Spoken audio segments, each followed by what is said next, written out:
Open your mind. Your mind. Your mind. Your mind. Where's he at? Albums of power. Albums of power. Albums of power. Albums of power. And so, a community is where you control your police, you control your commerce, you control your education, you control your house. We don't control none of that. We live in a hood. Huh? Well, what about the Negroes that get out? Oh, well, see, my cousin, they say he's a multi-millionaire, almost at $1 billion. The Popular Thought Series. 3 PhDs, working on 2 more. Driving down the street in Chicago in his Rolls Royce, enjoying himself, and he hears these sirens and looks through the mirror and sees this cop car flashing lights. He squeezed the steering wheel, man. Heart beats fast.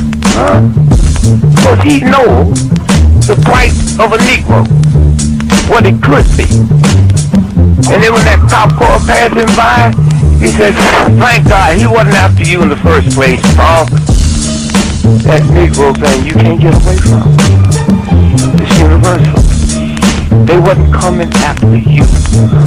With all your millions, with your Rolls Royce, with your PhD, didn't help. That's the hood.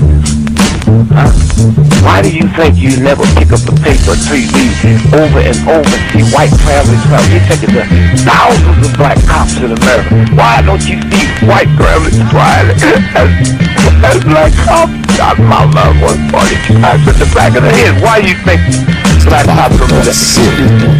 Think they're more spiritual? Think they're better? No!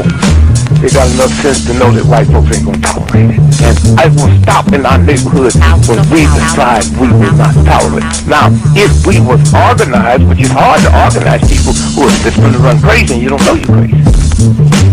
But if we were, with the money we have, and the many people who would come to our aid that don't know what it's like to be a Negro, and we said, look, we saying, if we don't get a federal law to deal with police brutality, that any time a cop or anybody carry a gun, have to have a license just like you to drive a car. And if you use it wrongly, you'll lose your license. And if it's upheld, you can never work again as a cop or a store guard or a private detective. How do you get Congress to push that through? Well, you take your economic power and you call on your friends, black, white, young and old, and say, this coming Christmas, if we don't have a federal law to outlaw police brutality by law, if we call them for a nationwide boycott of Christmas and it'll start on Thanksgiving. Well, let me tell you what that means. 79% of all retail in America happens between Thanksgiving and Christmas. People stay in business all year, lose money just for Christmas, huh? Well, what happens now? Sac Fifth Avenue, Toys R Us, Sears and Roebuck, Weston House. They will get the bill, and all they got to do is make one phone call and say, Harry, that's the senator, I want that bill pushed through in 3 days. Okay, it's an economic thing. It's that simple. But we have the power, but the system has wiped us out so bad. Albums of power. Albums of power. Albums of power. San Antonio, Lincoln 6. Go ahead. Clear a suspect down, 10-4. That's 10-4. The officer's code 4. We have one suspect that's been shot. Open your mind. Your mind. Your mind. Your mind. And peace, folks. Welcome back to another edition of the Popular Thought Series right here on the old T.P.O.T. YouTube page. Make sure my damn reverb ain't on because I was doing some shit on it earlier today. Okay. Welcome to the T.P.O.T. YouTube page. I am your host, X, of course. But you knew that already. That's why your black asses are here. Tonight, special guest, a returning guest, one of my favorites, to be honest. Brother J.I. is back in the house, and we're gonna get an update, man, on the petition. Y'all know what the petition is about. It's about financial abortion. He is the architect of said petition, and I'm pretty sure Brother J.I. will be running it in the chat room tonight. The link, you can go there if you wish to go and sign the petition. Feel free, because I'm pretty sure Brother J.I. would appreciate it. But before we get started, y'all know I always start the show off with thanking you good folks for your likes, your subs, your shares, your views, and of course, your hard-earned pennies, nickels, dimes, quarters, and 50-cent pieces. Because you don't have to do it. You don't have to come to these damn streams. You don't have to come to these debates. You don't have to like them. You don't have to share them. And you definitely don't have to drop your hard-earned coins on this here platform. But you good folks, you choose to do so, man. Night after night, you hear, you watch, you hang out with us, man. You drop your coins on the platform, you share the video, you like it, you watch it, you do all of that. You do all of that. And I want you to know, man, that I don't take you lightly. I never have, and I never will. Okay? I'm humble. I'm honored. I'm appreciative. I'm thankful. I appreciate all you good folks, man. The good folks that hang out there, and good folks who hang out in here. Um, I appreciate all of y'all, man. The channel's growing organically. It's grown a lot in the last couple of months. I'd like to thank you good folks for that. And I just want you to know, man, that I appreciate you. All right. All right. Let's get at it without further delay. Bring in my folk. Brother J.I. What's going on, Brother X? Can you hear me? Yeah, man. What's good with it, brother? Oh, man. Same old, same old. How's everything been on your end?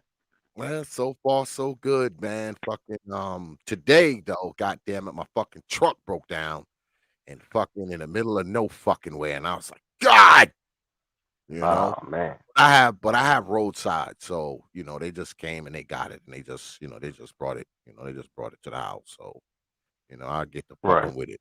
I get to looking at it tomorrow or something like that. I just want to get the damn truck right, home, right. either get it home or get it to my shop. So, I don't like leaving my vehicles just fucking parked some fucking where in the middle of nowhere. But yeah. Other than that though, shit is great. Shit is great.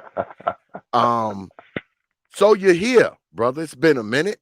Um, Tell me, man, how is the petition going? All right, so far, I'm at 210 signatures Okay. on the petition. Mm-hmm. I posted in the chat the link. Honestly, I'm about to really start trying to push it harder. I've made a channel. I'll put my link down there. I'm going to start more heavily promoting it because Mm, I was doing the debates and people like BMT, people like you, allowed me to come up here and give it awareness. That's how I got, the 210 that I got from okay. brothers like you all letting me get it off on your channel. Greatly appreciate it. But Absolutely. there were times where people were like, well, does he have a channel, whatever? And I didn't have a channel because this YouTube thing, I wasn't a YouTuber. But I've made a YouTube now, so I'm about Okay. to really start pushing this financial abortion thing and really start giving my opinion on some things that are going on in the world and in our community. So I hope that my hope is to by the end of the year have at least 1,000 Okay. signatures by the end of this year, and then next year, as my channel grows, as I'm able to get more awareness about the petition next year in 2022, I really want to see if I can get it to the next level. Because at the heart of this it's a men's rights issue, and it's a Mm-hmm. serious issue. Mm-hmm. And there's a current event that's happening right now that I think is extremely relevant.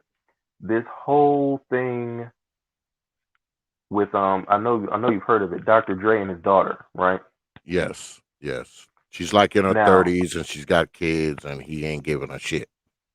I right. heard So that let me part. so let me let me lay out let me lay out the situation, right? So this woman is 38, Mm-hmm. okay? Now we already know she's 38, four kids. I don't know how many different fathers, but she's not married. So Mm-hmm. 38, four kids, out of wedlock. We already know how that story goes. Oh yeah. If this were a man in this situation, right? We already know he would be called a bum. He would be called a loser. He would be called a deadbeat. He will be called everything negative under the sun, really, that you can think about. Now, how this ties into the petition is whoever her children's fathers are, all they chose to do, all we know that they chose to do was have sex with her, Mm-hmm. right? They had no further choices past that. They chose to sleep with her in a sexual encounter. That's all we can be sure that they chose. But she, on the other hand, chose to have four children. True. Now she's not even able to take care of them. In the article, she said her children are living with her friends and other people. She's a bum. Mm. Yeah. But that's not the story that's being told. Everybody is, oh, he needs to give her money. He's a billionaire. Oh my goodness, blah blah blah. They're trying to paint him like he's some kind of heartless person. Mm-hmm. When if they read it, she was being supported by him up until last year, up until she was 37. Mm. Grown woman, Grown ass woman. grown woman, grown woman. So now, if the tables were turned, imagine, imagine a man with four kids, just willy nilly being supported by his rich father up until the age of 37, and then crying when he finally got cut off because he did something disrespectful to get cut off. That's why this Yeah. woman got cut off. She was talking crazy about him. Yeah. This is insane. But it just speaks to the dysfunction of our society and the double standards and why financial abortion is really so important because the double standard of abortion that we have is just unacceptable. Mm.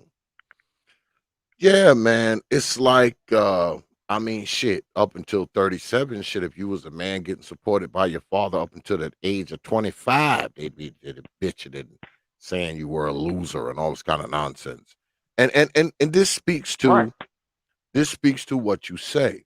Um she's got four kids, damn near 40.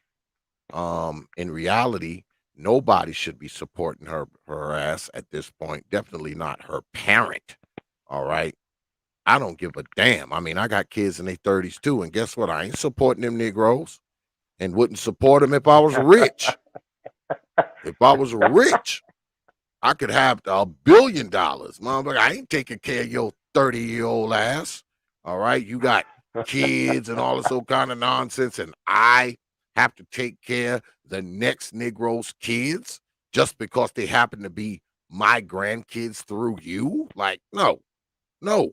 Especially if you're It's soliciting crazy. the support. I mean, what I do, I want to do because I want to, not because I have to or you ask me to. I want to do it because I want to.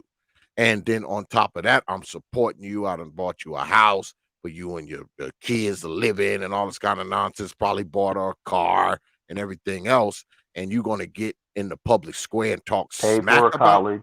yeah, you're gonna talk smack about me as I support you. I would have cut her black ass off too.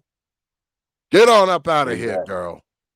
Get on up out of here. Exactly. See, I would have aborted her ass. She talking shit while you're living off of my money. Bye. See ya. Your ass grown. You 38. You ain't 8. All right? You ain't 8. You 38. I get it. I mean, people are gonna get mad because they always feel sorry for women because women are always a fucking victim. Even when the situations that they create themselves. They create these situations, but somehow everybody's supposed to freaking feel sorry for them and let them be a victim. Get up out, get up out of here. Pull your panties up, girl, and figure it out. Because that's what a man would have to do.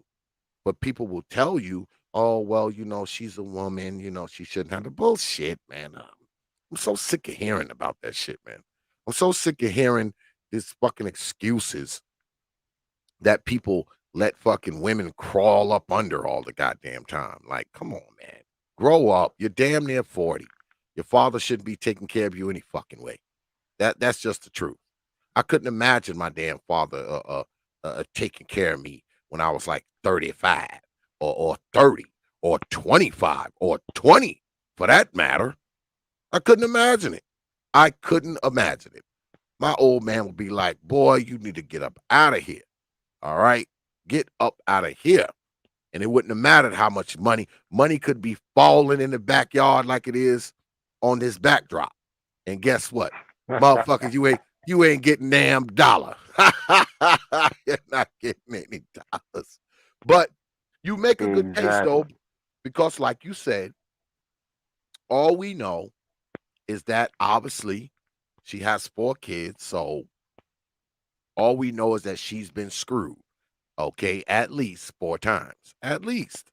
Now, we At don't know least. if it's multiple fathers. There's a pretty good chance that it is, right? Pretty I'm good sure it chance is. because they don't At know least how to. 2. Yeah, they don't know how to have kids by just one dude. Absolutely not. All right, you got to have No.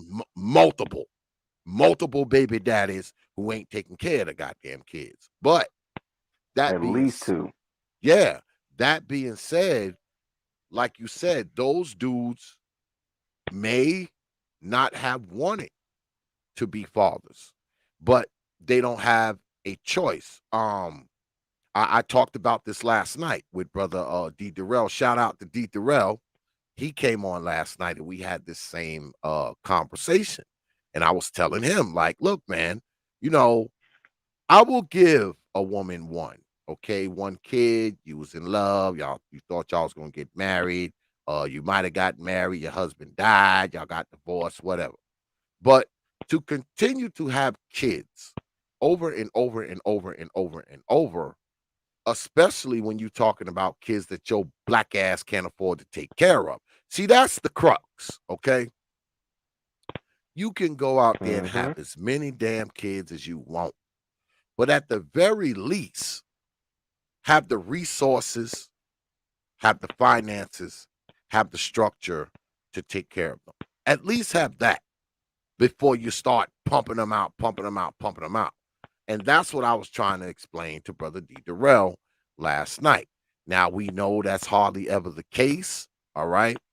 Um, and it always seems like the brokest of black broads are the ones who got 4 and 5 and 6 and 7 and 8 and always looking for somebody else to take care of them. All right. The women who Never actually fails. have, yeah, the women who actually have a little something, they got a good career, they got a good job or something like that. They ain't out there having 5 and 10 goddamn kids and no husband. They're not doing it. So when it comes to your petition about the financial abortion, I'm with you to a point. I've said that many, many times. I understand it.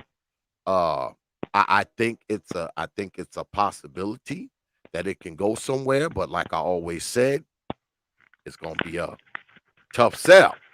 I never said it wasn't possible, but it's gonna be a tough sell. And you say it has some momentum. You've got some signatures going on it, so obviously other people are relating to the message. And at the very least, if not your message, they're relating to the message of the petition. But go ahead. So here's my thing going forward with it. How I hope to push it. Now, as you know, the black manosphere, whatever we call ourselves over in this sector, we often get lumped in, with the MGTOW, we often get labeled women haters, right? Hmm. And I've heard it a lot of times. People said, "Oh, you hate women." You know, you've heard women say that to me when I debate them on this. It sounds like you hate women, you want to control women. So it's going to be a lot of resistance to that. But what most Mm-hmm. people realize and understand is this: these laws are unfair. Men already understand this, and ironically, it's men who are going to be some of my biggest detractors. But men understand that the laws are unfair, and even if you just say a common sense, from a common sense standpoint, after sex, a man has no more choices. Nope. And then people, that's a fact. That's a fact. So that's not even debatable. So my strategy is to try to walk them in there like this. After sex, a man has no more choices. Okay? Do you think that a man should have a choice? And then they usually say, well, I mean, he can't. And I say, no, do you think that he should? And then once I have to talk to him 20 different ways, they'll say, okay, yes, it would be nice if he did. Okay, the woman has abortion. What if we Mm-hmm. give the man a financial right? Oh, well, you want to control women's bodies. You want to, no, no, no. She still gets to make her own choice, but he'll get to make his own choice financially. And then once we get them there, then once they hit the clarity, it's like a aha moment. They're like, well, you're technically right. Oh, but people will never go for that. People will never go for that. No, no, no. See, you're worried about the wrong thing. So my goal is to walk them into it. Once they get to the realm of acceptance on that point, that Mm-hmm. yes, it's unfair. Once I get them to admit that it's unfair, then it's it's an easier path for me to get them to the, well, we can make it fair by doing this. And see, what they're afraid of, why they want to push back against it, is because of this woman, Dr. Dre's daughter. We're just using her as an example. I'm using her as an example. They're afraid of it because of women like her. What has she done? She's had 4 decisions to make. She chose to have 4 children that she cannot take care of. She's Mm-hmm. homeless, okay? Mm-hmm. Doesn't even have those kids.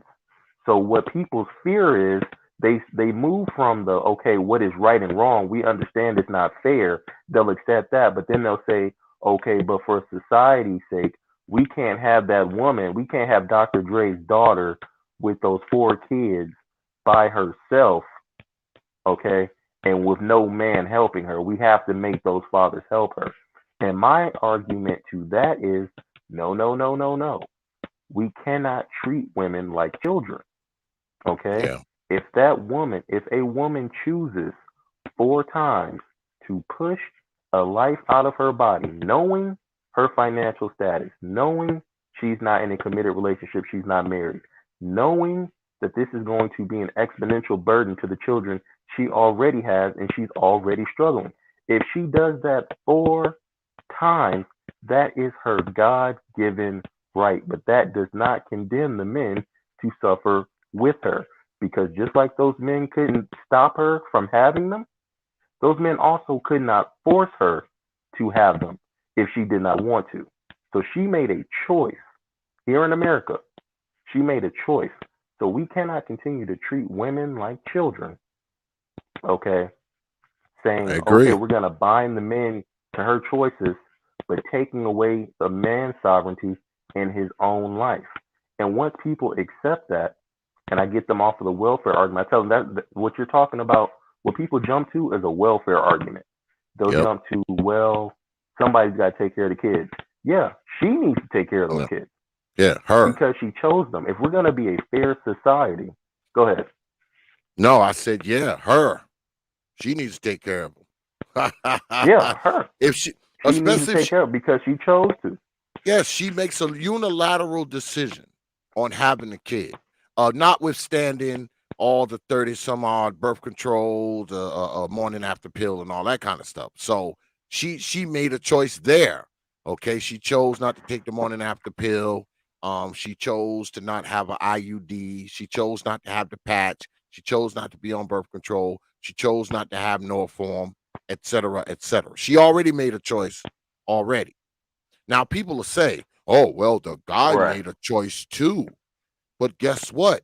The guy made a choice to screw her. He didn't make a choice about life. Uh-huh. Now, you can argue. What's good, brother Rod of God? I see you up there, man. Now you can make the argument that, oh, well, the men, they don't want to wear condoms and this, that, and the other thing. And there's some validity to that. But at the same time, she, especially if she's got a kid or two already, all right, she understands that she is the person that's going to be stuck with the kid, because it's not like you laid down with her and said, come on, girl, let's have a baby. I don't know why it seems like women can't have sex without having a kid. Like, I mean, people do it all the time. I mean, sex doesn't necessarily mean a Well, I know child. why our sisters do it. Why? I know why these sisters do it. See, and unfortunately, so many women understand that they're not going to be made a wife. Mm, And since they understand that they're not going to be made a wife, they just get selfish. And since they understand that they can't even maintain a long-term relationship, they'll say, well, I'll just take the next best thing. I'm just going to have this child, and this child will always be here. This child will always love me, blah, blah, blah, blah, blah. I know I'm not going to be able to have a functioning family, so I'm just going to settle for sabotaging this child's life just to say that I have children. And it's still socially acceptable, because no matter how terrible of a situation a woman puts a child in, like her, for example, being homeless, the media and social society will look for ways to try to uplift her. They'll say, oh, look at how strong she is for mm-hmm, being homeless with her children. Where with a mm-hmm, man, they'll say, oh, look how reckless and irresponsible and terrible he is for being mm-hmm. homeless with children. Women can do no wrong. They're always Yeah, looking for a way to give her an out. So a woman really has no recourse to not do it. And on top of exactly. that, she's going to get extra help for Yeah, having. That's why these women have these children willy nilly.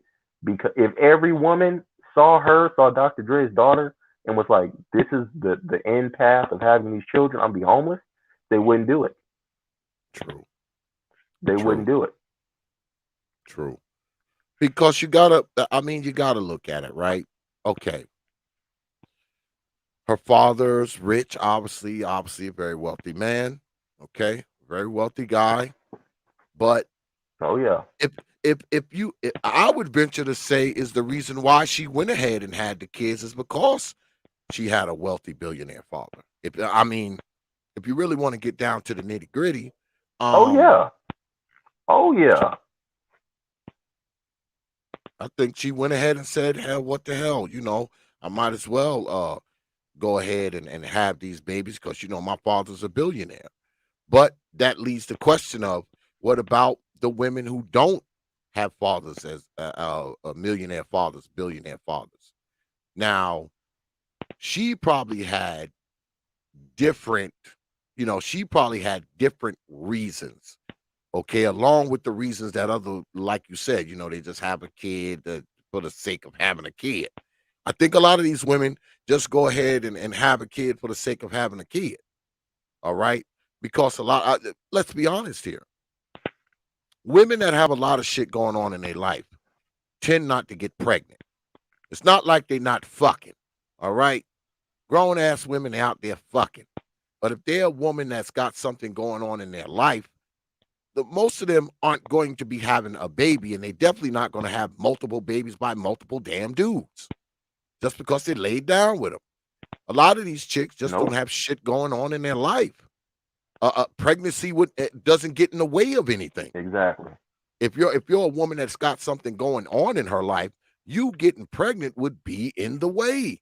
So if even if you're not on the pill, or on the patch, or whatever, you're not going to be too quick to be letting dudes run up in your raw. And if they happen to, you best believe you got that morning Nope. after pill in the drawer. Because see, you got this career, you got this schooling, you got this whatever you got going on in your life. All right. You got this going Yep. on in your life, and getting pregnant would get in the way. That would get in the way. So, there's something to be said about that. There's something to be said about the women who just have kids by some dude that a lot of them, let's be honest, man, a lot of these kids get born by they get signed by dudes that the mother ain't even with like that. It ain't like they was engaged. It ain't like, they were married. It ain't like they were talking about it or any of that shit. All right. They just laid down and screwed and up, I'm pregnant. Up, I'm gonna have it. And that's it. That's it. Some of these dudes who sire And these kids that's don't even know because they don't even know these women had some of these babies, man. I would venture to say that a lot of these dudes who sired these kids probably don't even know that these women had these babies.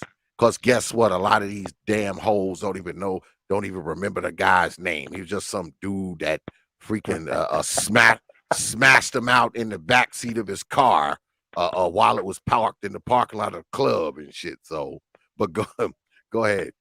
oh yeah. Go ahead. And these see, it's different categories to them because, like you said, it's true about the ones. If a woman's got something going on, she got a career, she's in college, she's working on something, she's trying to be something. They're less apt to have these oops babies early on. But see, even with them though, what they'll do is later on in that career, when they realize, man, I can't get a husband. I'm not gonna be able to get a husband. No man's trying to deal with me on that level because I'm so rebellious and disobedient. So now I'm professional. I got the professional financial side, but I'm still not going to be able to have a family. So what they'll do is later on, they'll still just have a baby outside of marriage. They tend to do it later on, and granted, the kid might be in a better financial situation, but to me, it's still bad because having a child outside of a family unit with a father that wants them and is there to protect them, because there's so much more a father brings than just money. Oh yeah. Having that unit and that intact family, there's no replacement for that. So they'll end up doing that. But the ratchet ones on the back end, on the front end, like we're talking about, you're right, they don't have anything going on. Nope. So they'll just do it. And they don't care because they've seen Section 8, they've seen GoFundMe, they've seen their friend, blah, blah. It's just, it's a pitiful, pitiful cycle. Now, to some of my detractors out there, let me tell you how I'm fair. Let me bring up another current event issue. You heard about the Brittany Renner situation, right? Yes. Yes. And PJ Washington. Yes. So this young man, oh God, I feel so bad for the brother. But listen, my financial abortion, for those of you out there who think that financial abortion is just a get out of jail free card for anything, it would not apply for PJ Washington, because here is what financial abortion would do. A woman would come to you and tell you, hey, I'm pregnant, whenever she finds out, whenever she notifies you, and you have to decide then, like under my thing, I would give a man 3 months to decide from when he's notified. So you have 3 months to decide from when you're notified, and then you have to decide then. In PJ Washington's case, they were in a relationship, so he would have opted into it. Yes. Okay. He would have said, yes, I want to do this with you. So he would not have been, he would have already opted into it. He would have had the option of financial abortion, but he would have opted into it. And then the baby's born. He can't now take it back, even though she played him. Even though she played him, she ran off on him. They're not even together no more. The baby's only a couple months old. They're not even together. She's gone. I saw something she was doing, promoting. She's in the club already, doing something crazy, promoting being in the club. Already. He cannot go back and say, okay, well, I want to financially abort. Already, the stretch marks ain't even healed up, and she already about to go bust it open. But he can't retroactively say, okay, well, I want to financially abort. No, it's too late because you opted in. Because he made a choice, and he opted into that. Now, I still think it's wrong for her to be hitting him for like $200K a month. I saw in child support. See, that's crazy. Man, but that's a separate issue. That's a child support issue. Yeah. That's crazy. Yeah. But that's a separate issue. So to my detractors out there that just think you can just have financial abortion just whenever you want, no, it's a window for it. It's a window for it. And if a man opts in, then that man made the choice. So he does not get to retroactively do it. So to all you people out there who think a man can just, I'm just for a man just walking away at any time. No, it's not that. Yeah, I So think I'm people. fair on both sides with it. Yeah, I think people think that you want to give people the option to financially abort when the kid is 5. He's 5 now. You know Right. what? I want to Right. financially abort this child. God damn it. Hold on. Let me shout out this super chat. I appreciate Right. that And super that's chat. crazy. Hold on. I appreciate that super chat, Lady Nicer. So you know when you drop coins on this platform, you get this.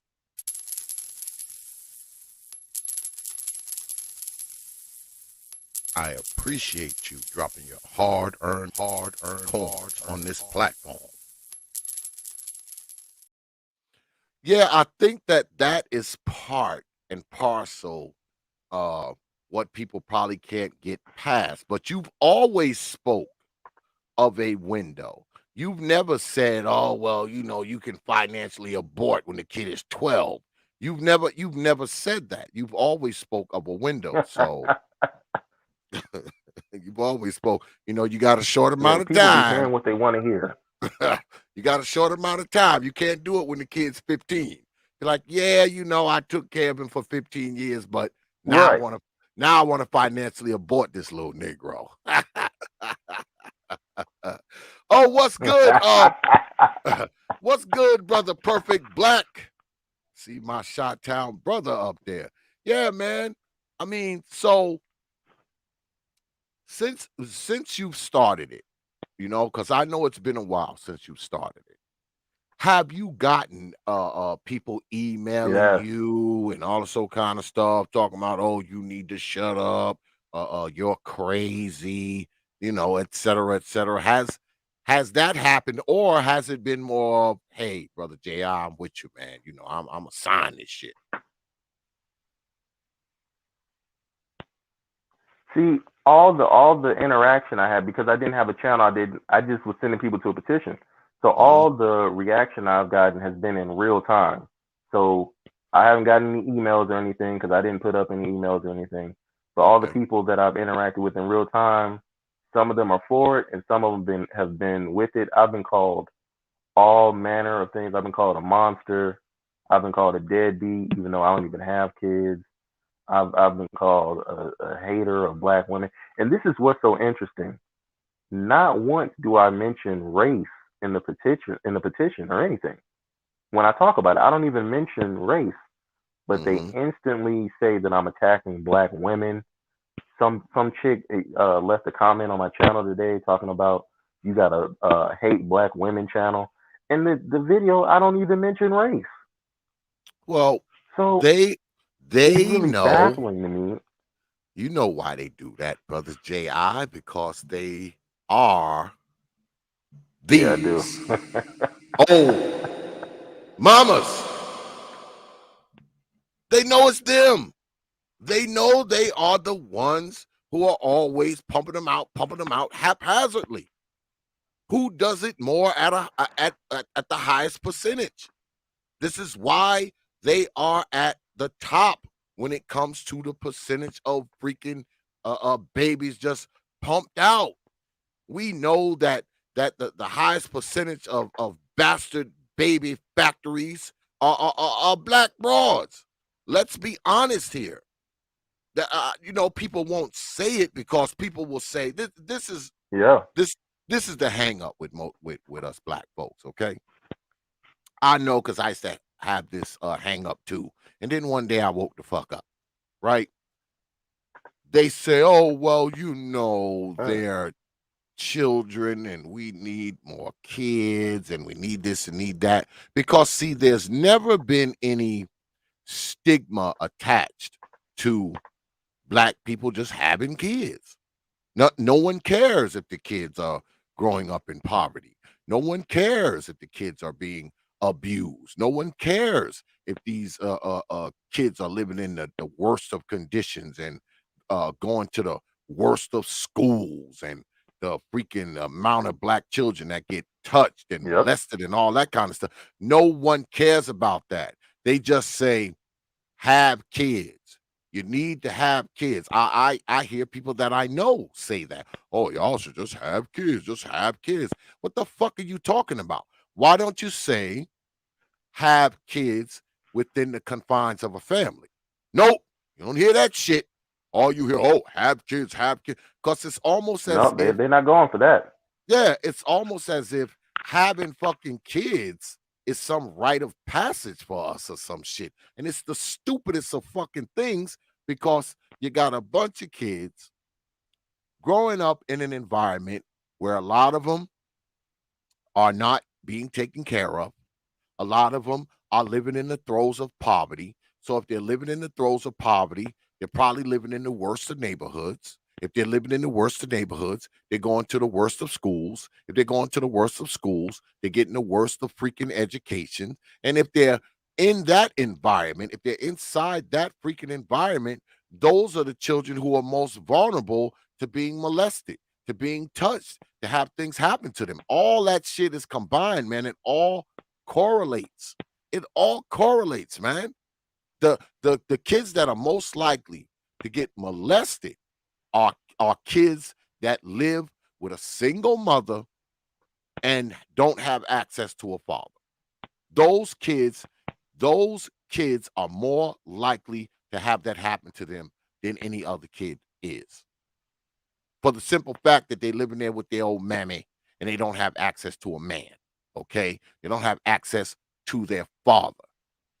Those are the kids who kind of catch it the worst. And people don't care about that because, see, you got this damn narrative that those kids are a blessing.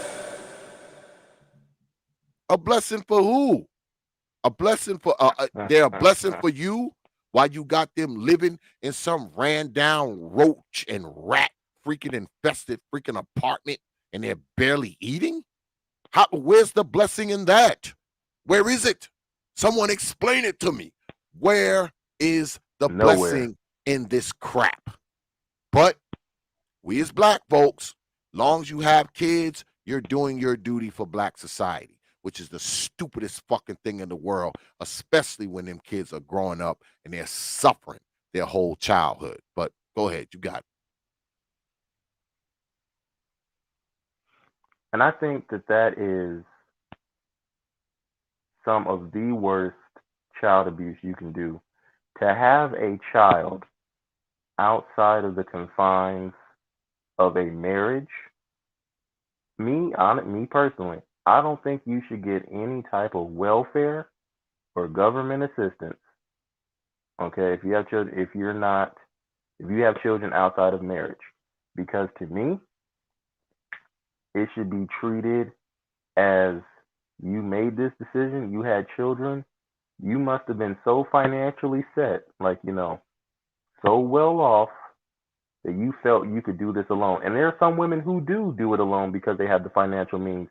There's some women who make a lot of money or who just, are rich, were born into money for whatever reason, and they can financially afford to go and get, artificially inseminated and things like that. But that is a very small percent of women. The majority of women do not fit in that category.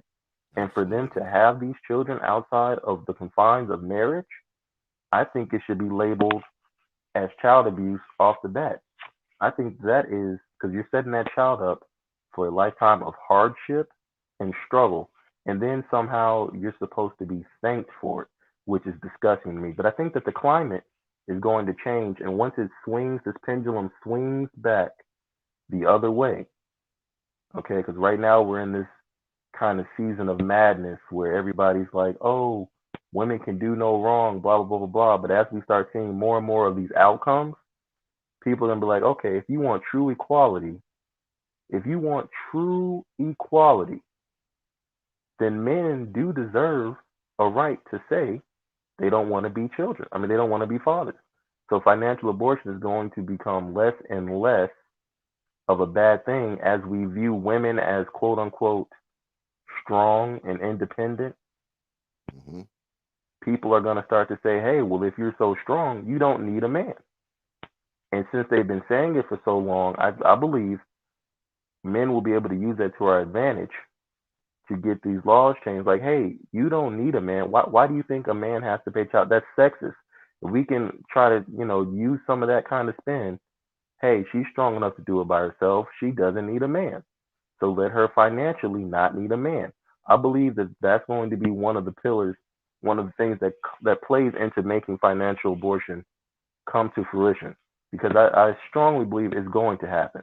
Because you can't have a society of equality and have so blatant a law as this just Yeah. on the book. It just makes no sense. If you're going to truly say we're equal, this has to be addressed.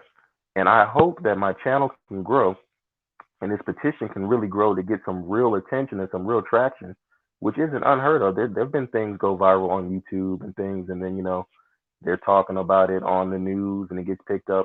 If this can get attention like that, I believe that the common sense factor of it can carry it the rest of the way for this to really get some momentum and get some wheels on it. That's my hope anyway. Yeah. I mean, like I was telling brother D Darrell last night, I said, look, man, I said, you can talk you ejaculated in her and all this kind of stuff. You can talk that all day long, man. But when it comes down to it, as a man, you don't have as many options and choices as a woman does. Your choices end after ejaculation. After that, your choices have ended. Okay. And now she has a plethora of choices.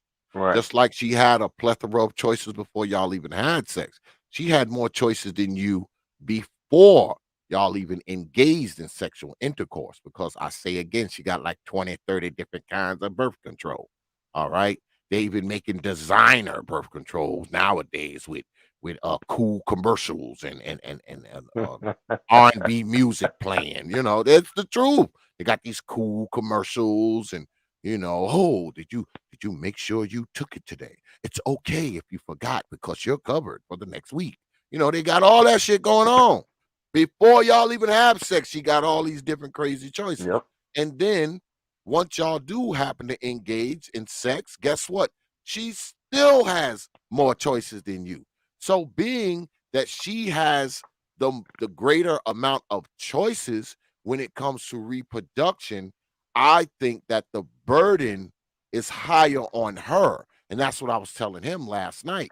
I think she has a higher burden of responsibility because she has multiple choices. You have one, and after that one, if that one doesn't work, that's it for your choices. Your choices go down the toilet after that. That's what I was trying to explain to Brother D. Darrell the other night. Um, because let's be straight with it, man. I'm a true believer that women choose to have babies, just like they choose to become pregnant. They All do. right. They choose it. That's what I believe. All right. That's what I believe. So it's like you're gonna take someone who makes a choice unilaterally, okay? Because it's a unilateral choice. It's not like, she's coming to you and saying, look, we're gonna do this here. No, that choice is unilateral. So you make a unilateral choice, but somehow I'm on the hook and you made that choice most of the time without even letting me know, without letting the man know, not even telling the man, well, hey, look, I'm gonna do this, I'm gonna have this baby. Or I said this last night as well. I said, what if you're a dude who wants the baby and you go to her and you say, hey, look, I want this kid, it's my first kid, hopefully if it's a son, you go through the whole spiel of feeling happy about her telling you she's pregnant. And guess what? She can go right on down there tomorrow and get it sucked right out of her and don't tell you shit. Don't have to tell you shit. Shit, she don't even have to tell you she's pregnant if she don't want to. Nope. She doesn't have to tell you shit. She can just go Nope. on down there and have it sucked out, and you'll be none the wiser. You find out 2 months later, oh, yeah, I had an abortion. I was pregnant. And what if you're a dude who wanted the kid? That doesn't even matter, does it? Doesn't even matter that you wanted it, because it's 2 months later and she done got it sucked out and went on with her life. See, that's my problem. They have way more options and choices than a man does, but somehow they have less responsibility, and they are the freaking victim because, see, y'all didn't have sex and she became pregnant. No, you got her pregnant. You did something to her when you put your penis in her. Like, come on, man. That's stupid. That's stupid to me. But that's just me. But I'm just an old See, Negro. What do I know? what we have, what we have is what we have is a disconnect in society in general, and I get it. I honestly get it because, can you hear me, X? Yeah, I can hear you. Go ahead. You got it. I think Okay, we I'll might make have a sure. delay. Make sure. All We right. might What have we a have is a delay. disconnect in society. Oh, okay. Okay. So what we have is a disconnect in society, and I truly get it because all this has happened in a relatively short time. Society changed rapidly in a relatively short amount of time. So for thousands and thousands of years, I'm not even going to go into the how old you think humanity is. I'm not. That's not the point. But for thousands, at least thousands and thousands of years, we've worked on a family structure: man, woman, children, man, woman, children. But for the Mm-hmm. first time in history, women are able to support themselves without being directly tied to a man. So Mm-hmm. this brings about differences in how the family unit looks because we're animals at heart. That's what we are. The goal of any living organism is to reproduce. Now we've Mm-hmm. got that down. There's billions of us on the planet. I don't Yep. think, barring some type of catastrophic event, I don't think we're going to face extinction unless something planetary happens that's like something that like took out the dinosaurs. But barring that, we're going to be fine on that front. So now we're just trying to figure out how to live with one another in the confines, breaking away from thousands of years of tradition because now we're so technologically advanced that, okay, a woman doesn't have to be tied to a man. So what does this look like? Well, we still have these sexist views because it's sexist to think that a man should have to take care of a woman. That's sexism. Because of a man's sex, you think he should be taking care of a woman. That is sexism. But we want some parts of sexism, but we want to let go of other parts. The woman should serve the man. So we want to Mm-hmm. let go of the parts that women don't like. And the thing doesn't fit without helping, without the whole piece being together. So now we're trying to tease out little pieces, and this is an inevitability. Okay, it's inevitable that financial abortion has to come to fruition because we're going to hit this point, I think, sooner rather than later, where we're going to say, look, this whole men need to provide thing, no, women make money, women make decisions. Either you're going to give men a choice of when they want to become fathers with financial abortion, or men are going to have a choice in whether a child gets born or not. And then that's going to look like men having control over a woman's body. Because people forget women haven't had abortion rights forever. That's not always True. been a thing. True. It used to True. be outlawed. It used to be illegal. And it can very quickly go back to being illegal because a lot of people feel that it's murder. So Mm-hmm. women's rights can be stripped away with the stroke of the pen. But that's not my argument. I only want men's rights to be elevated to keep up with the times. Because, yes, if you want to have the right to be able to suck it out of you, cool. But men need to be able to have the same right to be able to not have any parts of it if they don't want to. And if we don't reconcile these things as society moves forward, because this whole "you're a man, you did blah blah," that's a very archaic point of view. That's from a time that's past now. We don't like the things from that time because that was the same time that viewed women as property. Mm-hmm. So we don't want to be in that era anymore. So as we tease out the rest of these issues from the past, I think this is just going to be one of the things that unfortunately we're going to have a real conversation. I think in the coming years, we're going to see a real conversation with this in public media. Like this is going to be one of the questions that presidential candidates are asked. I think that this is going to be one of the forefront issues, and I hope to be a driving force to make it gain attention and get there. Yeah, because when you look at it, and you speak about times in the past, and things were more traditional. I mean, women just wasn't, they weren't just having babies, haphazardly by 4 and 5 and 10 and 12 guys and also kind of booziness. If you jump back, 50, 60, 70, 80 years, you jump back, you don't see this kind of crap. But this is the thing. They want men to be traditional. Okay. We have to be traditional. We have to be like we were 50, 60, 70, 80 years ago, while women reserve the right to be ratchet, to be hoes, to be loud, to be promiscuous, to be, whatever. Now they don't have to be traditional.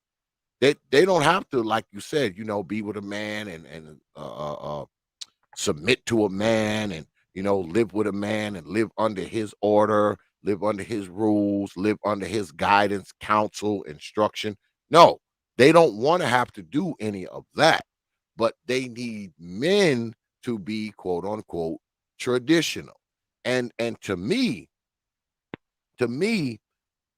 I feel like men have evolved and they have devolved, because things like this, you take a brother like yourself, this would have been unheard of. They would have, man, they would have stoned you in the town square if you would have said built Yep, one of these petitions, say 60 years ago. They would have stoned you, brother Ji. But now you do this, and yep, brothers say, "Hey, this makes sense." So men are evolving, okay, while women devolve, I believe. All right. Because it's not like they're being traditional or keeping the tenets, of the women from 70 years ago. Absolutely not. Not from what you see on media. And people will say, "Oh man, y'all always point out the worst of them." But the worst of them is all you see. I mean, you don't see the decency. You don't see the traditional women. You don't see women not acting like straight jackasses all the goddamn time. You don't see it. So you're basing it on what you see. It's like and make no mistake, it's not like it's just these broke chicks who live in the projects and they on welfare, so they ain't got nothing better to do than act like hoes and ratchets and twerk. No. You got women who actually have decent jobs, have decent income, have a decent life, and a lot of them do the same shit. You see them doing the same old shit. All right. So when you talking about black men having rights, that's what it's really about. All right. Um it and if this thing was to go through, it wouldn't just benefit black men, it would benefit men, period. Because it would be for all men. yeah, All men would benefit from it. All men would have the right to say, "Hey, look, I didn't want this girl to have this baby, so I'm signing my rights, and I don't want nothing to do with it." It would be every man. It wouldn't just be black right. men. But go ahead, you got it. I think we got a bit of a Right. delay What you're here. saying is absolutely right. And see, can you hear me?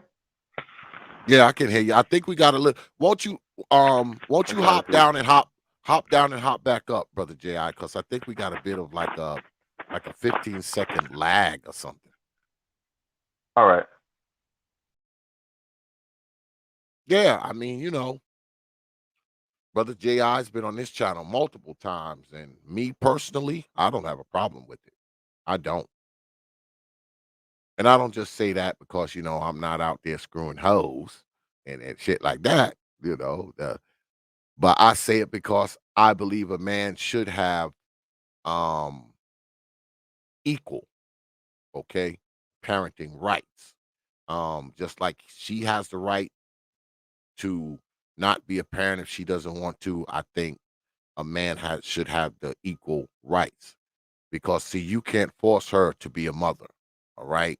Because like I told Brother J.I. earlier, if you tell her, hey, look, girl, I want this kid, I want a son, I want a daughter, she can leave right from that conversation tomorrow and go get the baby sucked out. It's not a damn thing you can do about it. But on the other side of that, guess what? She can force your ass to be a pappy if she want to. Even if you tell her, look, girl, don't have this baby. I don't want nothing to do with this baby. I don't want to take care of it. I don't want no kids. I'm going to the military. I'm doing something. I'm building a business. I got another chick. Anything. You can say all that shit. Run it all down. And guess what? 9 months later, wah, wah. See how that works? So she can force you to be a parent. You cannot force her to be one. All right. But go ahead. You back, Brother J.I. Yeah, can you hear me now? Yep, yep, yep. You sound better too. Go ahead. You got it. Okay, cool. So what we really have is this disconnect in society. Society still wants to hold men accountable because I mean, in my opinion, people know, the government knows that look, if we leave these choices in the hands of women, they're gonna make bad choices. They're not trusting women to be adults. They don't want men have burdened society for so long, carried it on their shoulders for so long. I don't think our society truly trusts women to say, hey, men are able to walk away and we're going to put all of the onus on the women. Society still ultimately wants men to be accountable, which is sexist. That is, by definition, sexist. That society wants men to be more responsible than women. When you think about this and break it down, the child, we're in 2021. The child comes out of the woman's body. It doesn't get more it doesn't get more responsible than that. She has control of what comes out of her body, but society will still look at the man as being the more responsible party. That is insane. And like you just got through saying, the man doesn't have any say over whether she keeps it or whether she gets rid of it. It's 100% her choice. But society will really say, no, you're a man. You slept with it. You knew it was going to happen. No, no. That is from a time long, long ago. We don't live in that type of world anymore, but we're struggling with letting that go because I think society fears that if we truly elevate women to the responsibility level of men, they will not be able to handle the responsibility, and then society is going to crumble as a result. Women are going to fall as a result. But I take the opposite stance. I say, no, we need to give them the same responsibility. Let's make this playing field even across the board and truly not worry about, oh, you're a man or you're a woman. No, just make the laws fair. If she chooses to have it, treat her exactly like you would treat a man. If she can't afford it, put her in jail like you do to men who can't afford child support. Hmm. Put her in jail, let that child support run up that she has to pay to the state. If you have to take her kids and put those kids in foster care, make her pay child support to the state to support those kids, just like you would do to a man. We already know what happens. Take away her driver's license, expect her to work, okay? Make it difficult for her, hit her with the penalties, garnish her wages, and make her pay that money to the state while the state pays that money to the foster family that took the kid. It's simple. We know how to do it because we do it to men already. But see, society can't stomach doing that to women. Society can't stomach having that type of burden on the shoulders of women but then they want to tell us that we're equal. And what people don't believe is that society can regress. And what I mean by that is we've gotten to such a point, oh, the Me Too movement, oh, women can destroy a man um with just words. Oh, a woman knows Brittany Renner on here. Oh, just sleep with an athlete pregnant. You can get a check. They're stupid. Ha ha ha. Because they know that we live in a government that will extort a man to exorbitant amounts for a child that they know a child does not even need. $200,000 a month. Yeah. This is insane. But we live in a society that will allow that, and we don't think that society can regress. Like once enough men get tired of this, like no, this has gone too far. We're about to go the other way. We're about to do something like Sharia law over here in America, something unseen, a revolution unseen before, because we've forgotten what people and what men are truly capable of. And I think that they're really banking on the fact that men are we're so divided in this country that we can't unify around a cause like this to really be able to fight and push back. I think that they bank on that because they understand that as long as we're divided, racism, this, sexism, this, whatever, as long as we're fighting amongst each other, we won't unify to fight against these things that are really impacting all men across the spectrum in a serious way. But that day is going to come. I don't know when it's going to come, but men aren't going to just lay down and take this forever. Nope. There's going to be a straw that breaks the camel's back. And then women are going to find out the hard way that it was only men's benevolence that allowed them to run around doing this. Once men stop supporting this, it's over. Because women are not going to rise up and fight against men. They never have in history. If they do, they're going to be crushed completely. What few of them do will be crushed. And then we're going to have something like Sharia law. And nobody wants that. They don't want that. They don't want to push it to that level because the pendulum never swings to even things out. Once that pendulum swings back, it's going to make things so much worse. If we don't catch this at the head right now and make things just make things fair, because that's all financial abortion is. It just makes things fair. But if we don't want to do that, we want to keep men are not going to take this for much longer. And the fact that we're having this uproar, I mean, X, do you believe men of old would have stomached these types of things? It would have been civil war already, Mm-hmm. long before this. Oh yeah. Oh yeah. I agree. I mean, when you talk about the subject of rights, I mean, everybody allegedly gets equal protection under the law, unless unless that person is a man and he's dealing with the woman and she happens to freaking get pregnant. Now there is no equal protection under the law. It's Right. she makes all the decisions and you have to live with them. It's pretty much as simple as that. I mean, I can't make it any more simple than that. She gets to make the decisions as far as the child goes, and you just have to live with whatever decision she makes. Whether she decides to keep the kid, get rid of the kid, after the kid's born, sell it to a European couple. I mean, you just have to live with it because she still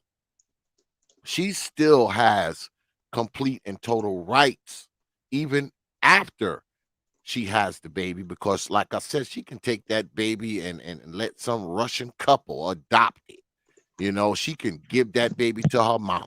She can give that baby to her grandmama, to her aunt, to her whoever. All right. And there's not a damn thing you can say about it. See, men don't have any rights. Men have to go and fight for their rights. All right. She has them automatically because she has control of the kid. As soon as the kid is born, guess what? She controls it. She has control of it. If you want that kid or want access to that kid, especially if you and her are not together, guess what? You have to fight for that right to that kid, even though that kid you sired. She doesn't have to do any of that at all. She doesn't have to do any of that. She automatically has rights to that kid. She automatically has custody. of that kid, because it's always men doing the fighting for custody. Women don't fight for custody. It's the Right. men who are fighting for custody. Custody of a child that she is granted custody of automatically. She doesn't have to fight for anything. It's a given that she has custody. And even then, they have you jumping through all kind of hoops to get custody. I know. I went through it 20 some years ago. It may be a little easier now, but back then, man, they put me through all kinds of shit fighting for my babies. All kinds of shit. All right? Mm. And it's not like it just happened overnight. I went to court one day and then the next day I had my babies. Nope. It was like a 9, 10 month fight. And I was making decent money, had my own fucking condo, all right, had good health insurance, good life insurance. She wasn't doing anything. She didn't have a job. She didn't have none of that. Shit, I was making like 4 times what she was fucking making. All right. I was making 4, 5 times what her ass was making. But they Mm. got me jumping through fucking hoops, all right, to get access to my damn children. And not only that, they will make you jump through all kind of hoops. Cause I know with me, they came to my house. They wanted to make sure I had a house. They wanted to make sure I had a place for the kids to sleep. They wanted to make sure I had health insurance. They fucking called my job to see if I really worked there, like I was making it up. All that kind of shit. Asking what type of employee I was. Is it any chance of him, getting fired? All of that shit. But on the other side of that, she can have a baby, walk out of that hospital, and go live in a fucking a tent in the fucking woods. No one's coming to that tent to see if there's food there. No one's coming to that tent to see if there's somewhere for the baby to sleep. No one's coming to that tent to make sure she has a job as she lives in the woods. No one's doing that. She can walk that baby out of there and go live in the back of the fucking hospital with the baby, and no one gives a shit. No one's going to check to see if the baby's getting fed. No one's going to check to see if the baby's clean, if the baby's getting bathed, if the baby has on clothes, if the baby has a shelter. None of that. But Nope. if you want the kid, you gotta prove all these other things. You gotta prove you got money. You gotta prove you got a house. You gotta prove you got health insurance. You gotta prove you're not a maniac. I mean, it's just the stupidest of things, man. And people will say, "Oh, well, male and females are different." I know that. The difference is when it comes to reproduction rights, they have the most of them, and that's just the truth. Hell, Dr. Dre's daughter living in a car. Nobody's sending CPS to go check on those kids. Nope. No, nobody's gonna do that. That's not gonna happen. But see, the last thing you said there hit the nail on the head. Rights. People forget that these laws that we have. I think sometimes people think that these laws that we have are just always is always going to be like this, Yeah. which is wrong. And we fall into this lull because honestly, as men, I think in general the men of today are softer than the men of old, not for any, fault of our own, but just because our lives in general have been easier. When I listen to, my uncles and great uncles and things like that, older men in my family, and they tell me stories and things, especially the ones who served, their lives were just on average harder. And you're an older brother too, so Mhm. you can attest to this. Their lives were harder. Just the blatant issues of society, the way you had to move, what you had to go through, and especially men going back, the things that you face and the trials that you face were so much harder than what we go through today, that I think that now that we're in an age where things are across the board better for everybody, just in general, we take it for granted and we're like, no, these people won't rebel. People won't rise up. It's too good for that. But there's a tipping point where men will hit a point where they say enough is enough. We cannot have this go on like this anymore. We cannot have fathers torn away from their children but hunted down for paychecks when it's time to pay child support. We cannot have women literally hitting the lottery by getting a man pregnant. By getting pregnant by a man, whether he wanted a child or not. We cannot continue like this. And once enough men, okay, hit that point, because this hits the rich and the poor alike. This is something that hits men of all races, colors, creeds, and nationalities here in this country. I really think that they're banking on men never pushing back against this, and that's a mistake. Men, people like me who are trying to do this, civilly, the right way, hey, this is wrong, we need to fix these laws. That's one way. But when that pendulum swings back the other way, it's gonna be bad. And I don't think that, in this age of Snapchat and Instagram and everything, people really can even fathom what that looks like to have that level of dissent and that level of contention in this country, because we haven't lived through a civil war like that. We haven't lived through a war on our soil like that. But men are capable of that. And in any place in history and around the world, whenever there's an issue that the government is imposing upon the people, once it reaches a point, the people fight back. It may start politically, it may whatever, but people are going to fight back. These injustices, this inequality, it's not going to be allowed to go on forever. Period. And I know it may be hard for some to fathom, but that's ultimately, if this doesn't get fixed in legislation before then, we saw a little preview of it when they stormed the Capitol, back when Trump was in office. But see, that was just playing games. That was just for entertainment, for social media. That wasn't serious. But what it was is a reminder that, hey, when enough people get rallied and upset about something, this is what could happen. Even though that, to me, that was play, but it still reminded people, hey, this is what this looks like. And I really truly believe in my heart that this is one of those issues. This is one of the pillars that could bring down this country as we know it, because of the blatant evil that's laced in it. You got men who want to be fathers like you were saying. You make so much more than your baby mom, and you're having to jump through all these hoops. You're trying to be a good man. You're trying to do these things, and you're being torn away from your children. Men are having their lives destroyed over these things. This is Mhm. not something to play with. I think people just think that men are just supposed to forever just suck it up.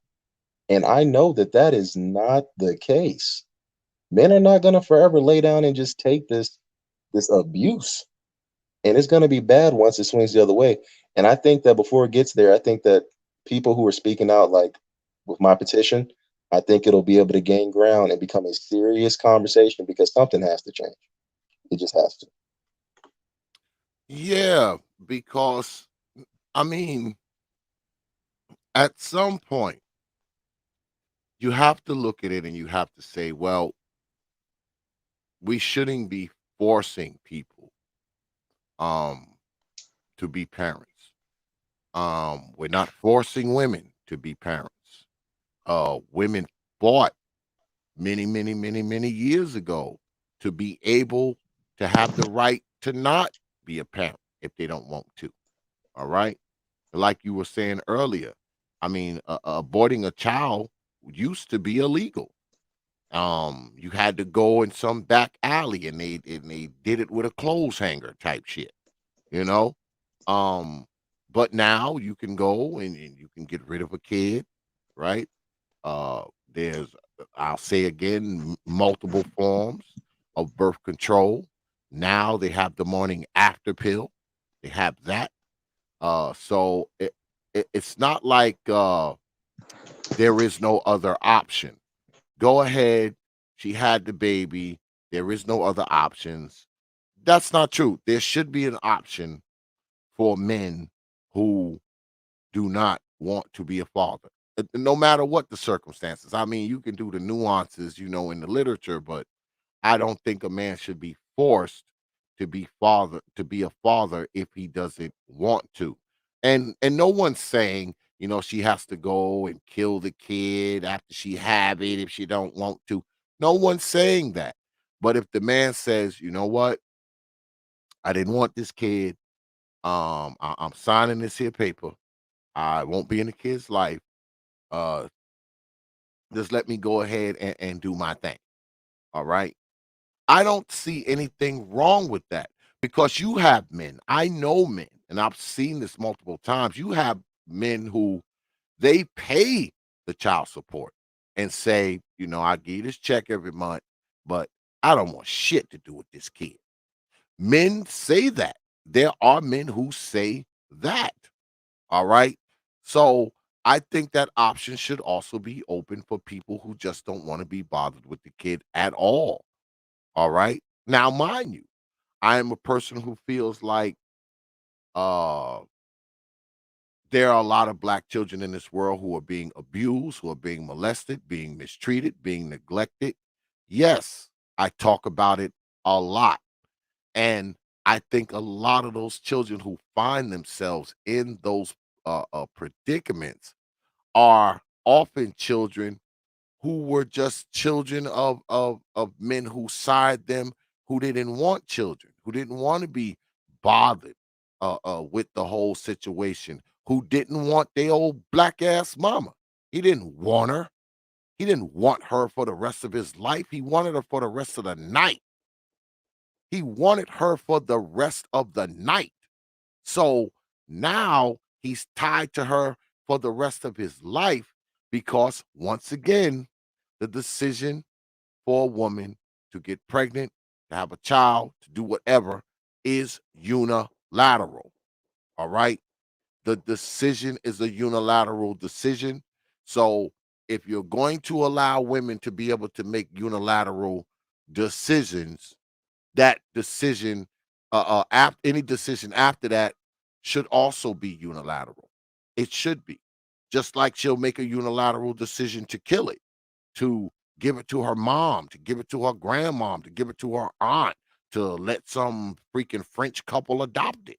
That's going to be unilateral, man. She's not going to get on the phone and be like, well, I'm thinking about, giving this baby up for adoption. This French couple want it. No, she's going to go ahead and do it. And sometimes they get paid off of this stuff when they, give these kids to some foreign people or, you know, so it's a lot of unilateral decisions being made by the woman and the man is being forced to deal with it. Fine. You want the man to be forced to deal with it? That means he gets the option to not deal with it at all. That's how I see it. That's how I see it. But that's just me. I'm an old Negro. What do I know?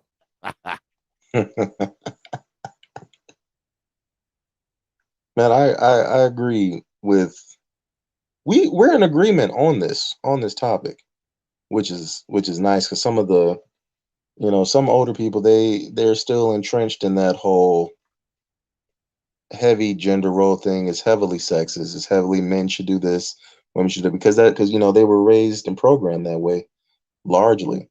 But another thing people need to realize is that this whole term deadbeat, all this stuff, it used to be if you were a woman, you had sex out of marriage, you were a whore and you had a Mhm, bastard. That was it. You weren't mhm. expected to be provided for. That was uncommon. You were a fool. You shouldn't have been having sex with anyone outside your husband. Yeah, And they had to work to get by and scrape to get, and society didn't care. See, I don't think people think we can return to that, but we absolutely can. Society absolutely can regress. This hasn't always been this way. Women out who had children outside of marriage, it was pretty much, a wrap for them. Unless they got yeah, extremely lucky or had some family that was willing to take them in and take that burden. yeah. This hasn't even always been like this. And people look at these laws like law equals, they think legal and illegal equals right and wrong. It doesn't. Legal and illegal has nothing to do with right or wrong. It's true. All it says is what's punishable by the government that governs you in a specific place at a specific time. That's all legal and illegal means. What's punishable Yep. by the government that governs you at a specific place at a specific time. With the stroke of a pen, these things can change. And they will change because they're going to have to. We can't continue to go on like this. We can't pretend like, oh, we want things to be fair and equal. Men need to step up, take care of your kids, blah, blah, blah. And at the same time, deny men the rights to make any decision concerning the child because it's her body, her choice. We can't keep talking out of both sides of our neck forever. Yeah. I think that time is nearing its end. And if I have anything to say about it, it'll be sooner than later. One of the people Aha. said in the chat, are you able to make a poll to see who disagrees with financial abortion or something? Ab- He told me to ask you to make a poll. I don't know how it absolutely. works. Absolutely we can. And are you willing to do you want people to come up? Are you willing to Oh have people yeah, come up? you know I'm always for the smoke. Okay. Well, y'all know what to do. I'm gonna go ahead. I'm gonna put this poll up right quick, but y'all know what to do. All right. If you want to come through, proper the thought at yahoo.com. That's proper the thought, one word, no caps, at yahoo.com. If you wish to come up here to agree, disagree, uh, you know, just be talking. You can do that too, I guess. you know, y'all know what to do. Shoot me an email. And like And Brother please, David Cow says, if you disagree, please come and tell me why you disagree. And brother X will tell you, I've had many debates oh on yeah, this topic, so I can have the conversation without it getting crazy or anything. But if you disagree for whatever reason, come let me know why. Let's really talk about this and see if we can come to some kind of understanding. mhm, yeah, come on I up, love debating folks. this topic. Come on up, folks. You got smoke, Brother J.I. Definitely come up. If you don't, I guess that's all right too. You can bring your black ass up here and just run your old mouth if that's what you want to do. We don't have a problem with that either, because we know black folks need to testify from time to time. I get it, But I'm gonna put Yeah, this come get poll that up here. testimony. Yeah, yeah, they like to come up here and testify. Like to testify. But I'm gonna put this poll up and see if you Negroes want to do something. Do you agree with financially aborting Negroes? What the hell just happened? This shit didn't show up. Something happened. Oh, there it is. Okay. Took a second. Do you agree with financially aborting or disagree? If you want to come up and expound on your agreement or disagreement, feel free to do so. Brothers, feel free to do so. Let's see. Yeah, brothers have started voting on it already. We'll see. We'll close the poll in a little while to see what you brothers think. And like I said, if you want to come up, you know what to do. Hit me in the email. It's proper thought at yahoo.com. That's proper thought, one word, no caps, at yahoo.com. As Brother David Cow says, shoot me an email. I'll shoot you the link. I will shoot you the link if you shoot me an email. So if okay, if your petition makes it, through the halls of legislation and Mhm. become a law, become something. To be Right. honest with you, and I know people aren't going to like the fact that I said this, I think that something like this will almost force women to be more responsible because that threat looms that if they get pregnant by this dude and he wants a financial abortion, that's it. That's it.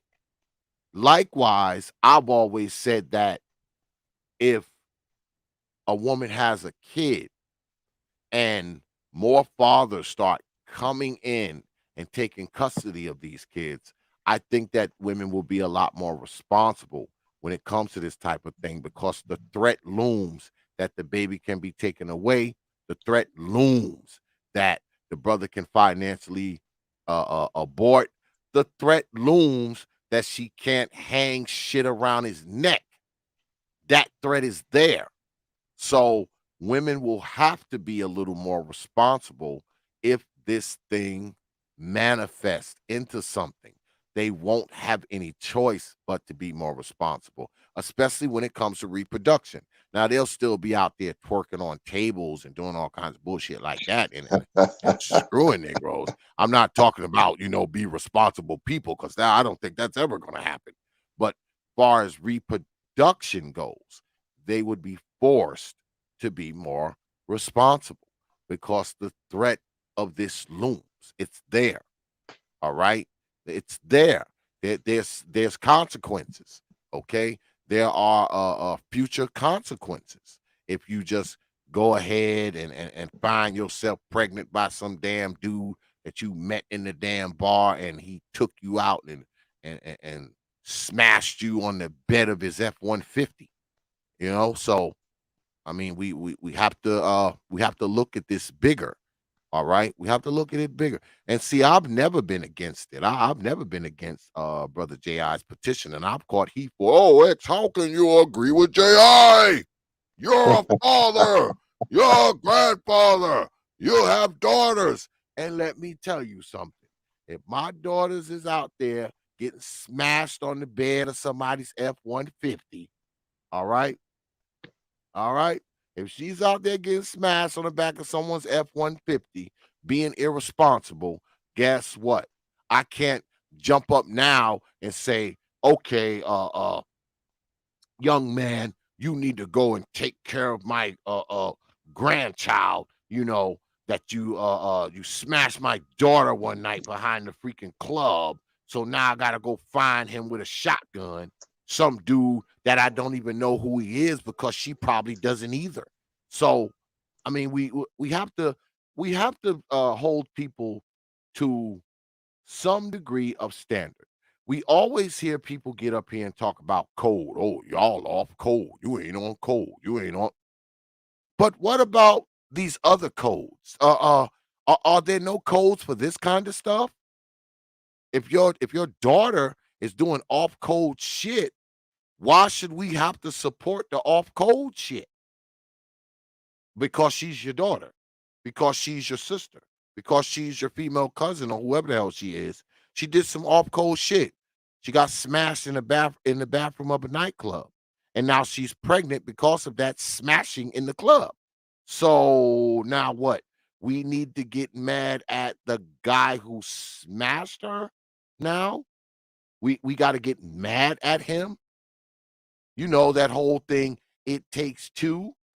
If she's the person who's going to ultimately be the person that makes the unilateral decision on whether or not to have the baby, take the morning after pill, abort the baby, give the baby away to some damn Italian couple, she's making all those decisions. So how can we now, after she's done this off code stuff, now we got to run to her damn defense because she want to cry victim. Her ass wasn't crying victim when she was spread eagle in the fucking bed of that damn F-150, was she? Oh, she is a victim then too? Nope. Wasn't no victim. Come on, man. Enough is enough. I'm sick of hearing of how oppressed and how much of a victim people are, man. I'm tired of hearing that shit. I'm tired of it. They're a victim. Oh, she didn't know. They didn't know. Come on, man. I'm tired of that shit. I'm tired of that shit. Everybody's looking for a way to be a goddamn victim. How about looking for a way to be victorious out this motherfucker. How about that? Always searching for a way for somebody to call your black ass a victim, when most of the time you're just a victim of your own damn decisions. You're a victim of your own decisions, and now someone else got to come and fucking save you, help you, be there for you in your time of victimized crisis. All I got to say to that is, get the fuck out of here.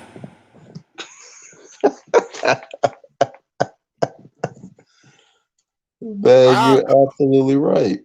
Tired of this shit. Tired of it, brother J.I. Victim ass motherfuckers.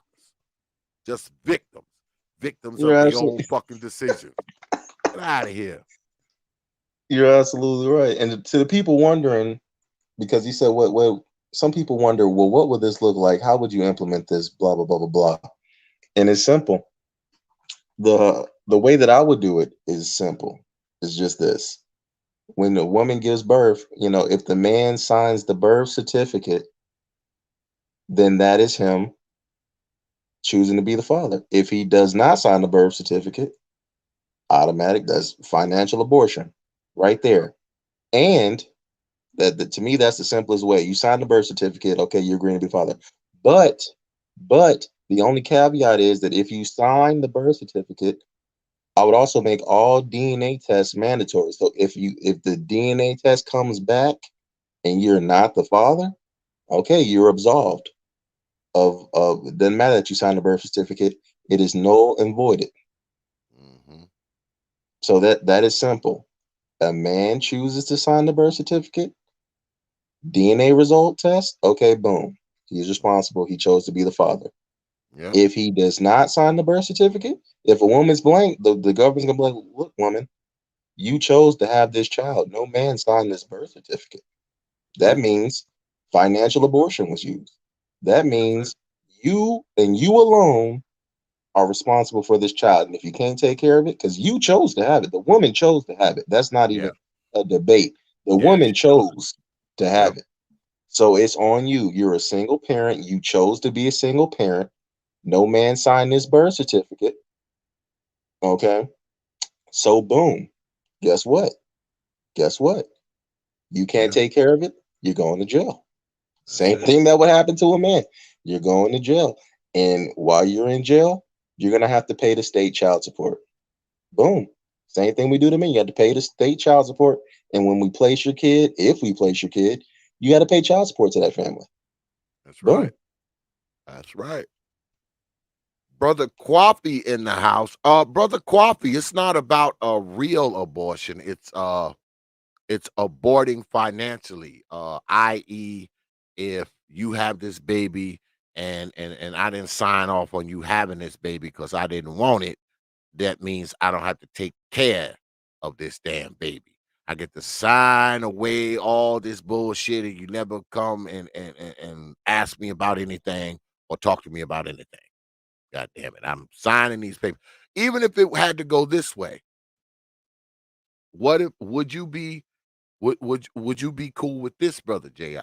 That if you want a financial abortion, you would have to go to court to get it. Would you be cool with that? If she have the No, baby, you petition the court for a financial abortion, and the judge say, "Well, do you want to be bothered with this baby?" No. Did you ask her to have this baby? No. What y'all just screwed in the back of your F-150? Yes. So you want a financial abortion?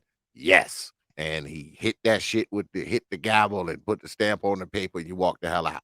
Would you be would you be cool with that? see, the only thing with that is because I'm not necessarily opposed to it.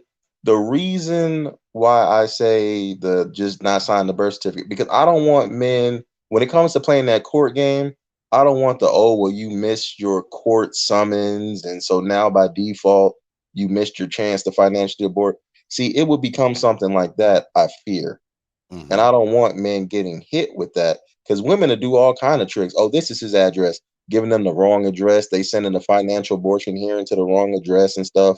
Now you done missed your court case and missed your chance to financially abort. Now, if there was some type of fail safe, which is why I make it, instead of making it something, parenthood, something that a man would have to opt out, I would make the default financial abortion, and a man would have to opt in. Mm-hmm. So that way, if a man doesn't opt in, then we know he exercised financial abortion. But that way, it's less of a chance, because you can't accidentally go to the hospital and sign that birth certificate. That's not Yeah. accident. Yeah, it's not That's an accident. You did that on purpose. You went Yeah. there and signed that on purpose. So Yeah. that's why I would make it that way. And I would make it to where it would have to be notarized at the hospital. We're not gonna have her just putting your name on it. No, no, no, we're not doing that. Yeah. We're not doing that. But Yeah. an official, process, they just add a notary to the hospitals or whatever to make sure it's legit. But I prefer it to be where a man has to opt in, so that way there's no mistaking it. There's no accident there. Mm. Well, brother Coffee says that then she'll say, but we were in a relationship. He told me he loved me, and when I got pregnant, he left. Now, if in Georgia, those lady judges will say, beat him till he looked like you. Beat him, beat him. Well, that's what they used to say. I mean, my father's from Macon, Georgia. And when I was younger, I heard that. Like, if you feed the kid enough, he start to look like you. So see, this is the thing. Man. This is the thing. We are so wrapped up in this whole okay, once a woman have a baby, she is now this magical, mystical person who cannot be questioned, who cannot be whatever, because see, she's a mother. Now, you never hear people say that about a wife. You never hear people say, well, she is a wife, so, she should have a particular respect. Nope. It's always, oh, she's a mother. She's a mother. You always hear this because, we in black society, we deify these old mamas all the time. We deify them all the time.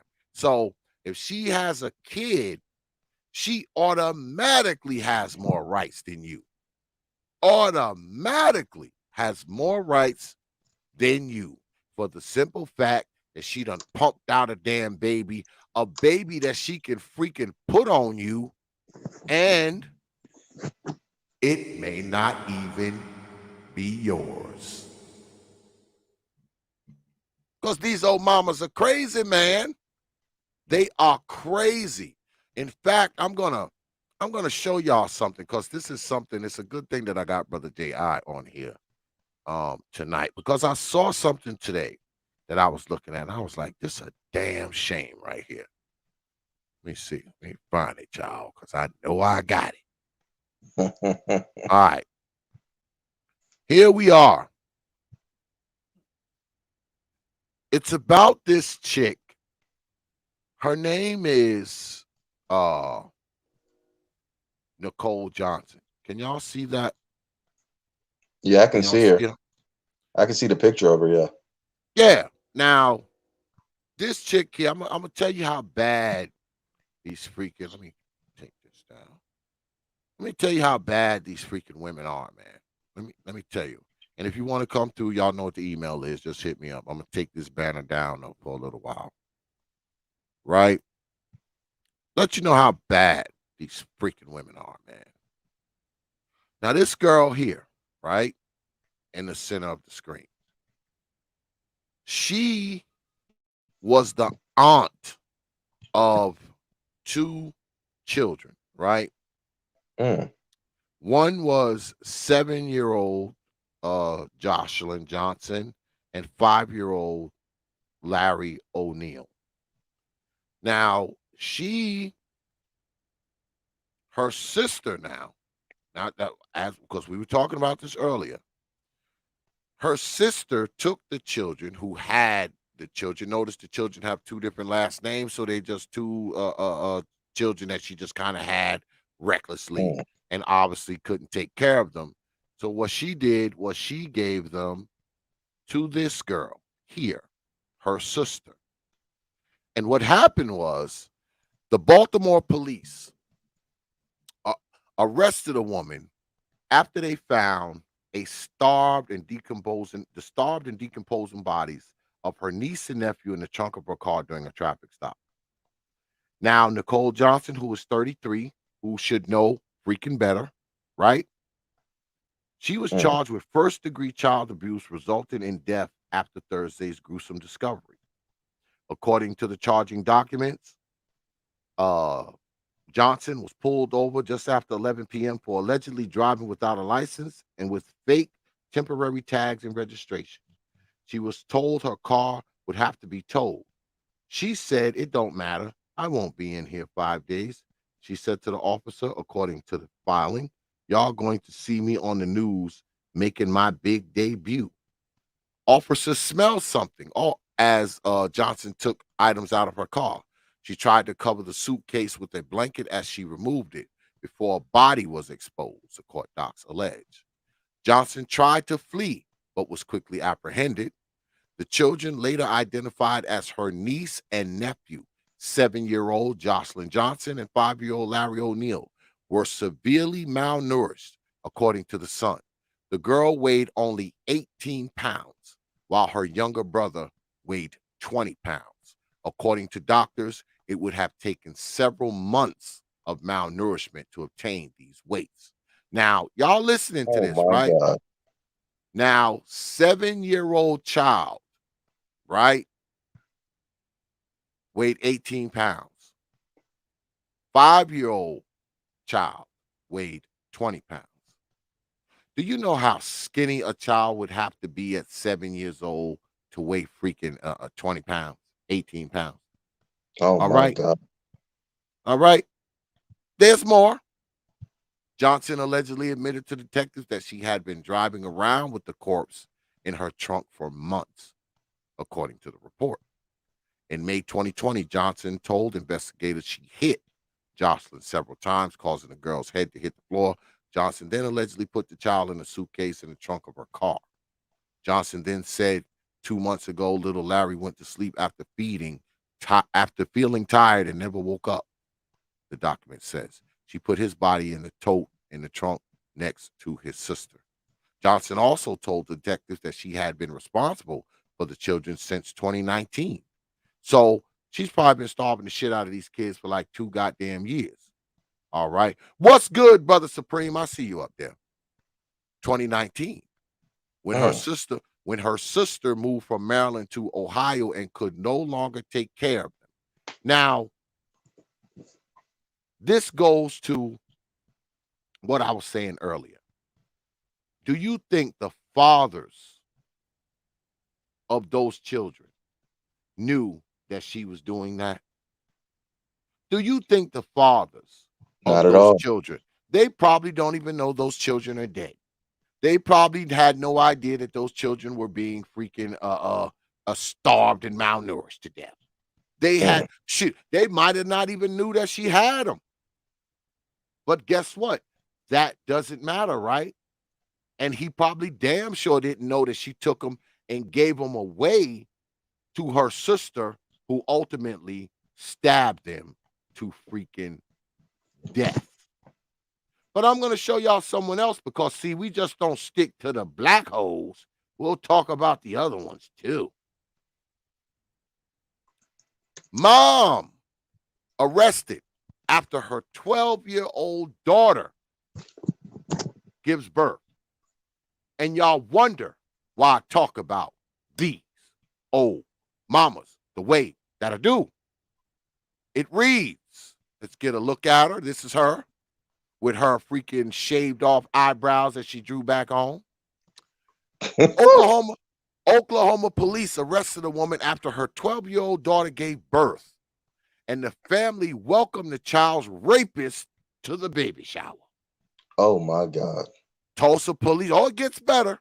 Tulsa police says mom Desiree Castaneda and other family members knew about the victim's relationship with 24-year-old Juan Miranda, who was reportedly surprised when he was arrested July 14th as he accompanied the 12-year-old to the hospital where she delivered. At the time, we received many questions along the lines of, where are the parents? The Tulsa Police Department said in a statement posted to Facebook. The family permitted the relationship, and there are photos of the family throwing a baby shower for the victim and the suspect. Okay? Castaneda was slapped with charges of enabling child sex abuse and neglect. The victim's dad is behind bars on a 12-year prison sentence for unrelated case. And that's important because you think that 24-year-old man would have been screwing that 12-year-old fucking girl if that girl daddy was around? Absolutely not, Negroes. But we continue. Miranda, freaking molester, was charged. Well, I put the molester part in there, y'all. Miranda was charged with the first-degree rape of a minor when he showed up at the Hillcrest Hospital in Midtown with the victim in mid-labor. When questioned, he reportedly admitted he was the father of the unborn child and acted a bit unsure as to why police were even getting involved. There he is, screwing a 12-year-old, got her pregnant, probably been screwing ever since she was 11, I would imagine. They walked in just like any other couple would, excited to deliver their newborn child. Officer Danny Bean told the local station. Miranda even allegedly posted that he was in a relationship with the girl in his Facebook profile, the station said. Photos of Miranda and the victim at the baby shower were also posted to his page. We don't get this kind of call every day, said the police. Now, we know this guy here is a fucking creep, right? That's been established. We know he's a fucking creep. 24-year-old motherfucker laying up with this 12-year-old girl, having sex with her, and then goes to the hospital with her, like they're a fucking married couple. He's fucking twice her age and shit, right? But this creep here, Juan Miranda Jara, wouldn't have had access to this baby if it wasn't for crazy painted on eyebrow lady. If it wasn't for crazy painted on eyebrows, he wouldn't have had access to this child. He wouldn't have. But guess what? What they're going to do is they're going to find a way to make crazy painted on a batwing eyebrow girl. They're going to try to find some way to make her a victim too. Because the real victim is the 12-year-old girl. Let us be clear. The real victim is the 12-year-old girl, not crazy eyebrow lady. All right? And this guy here, this dude, I don't know how on freaking earth that they just allowed him to just sashay in the goddamn house and be with the baby somehow. Like, how is this okay? And we know who it all comes back to, y'all. Good old mom. Good old mom is why this baby. You can look at her and tell she got the devil in her. Oh, she's nuts. But that's the thing. These people don't even care, man. This is disgusting. It's disgusting. Yeah, I just had to share that with y'all, because X is known to make you throw up in your mouth. Yeah, X will make you throw up in your mouth. Because this is what we do here. NYC Songman in the chat said that it's a problem that we throw out these outlier cases. Listen, a lot of children in these broken homes suffer abuse because even if you just break it down from a common sense standpoint, If you're supposed to have a father and a mother, just like X said, a father outside of monetary things, a father brings about an air of protection, even if it's just the appearance of, just the presence of a man brings about protection that's unquantifiable. So if you split the household in two by subtracting one of the parents, we know that these children get abused more because now it's one parent trying to do the job of two. That one parent can't work and be with that kid. So what does that mean? The kid spends more time with strangers. Even if it was Mhm. two parents, they could coordinate. Okay, I'm gonna work at night. You work during the day. Whatever, whatever. We're gonna coordinate around the kid. They can make it work. People do it all the time. When it's just one person, guess what she's gonna be? She's going to be stretched thinner financially because she has less money. So guess what she might have to do? Work two jobs. So now she's going during the day and the night.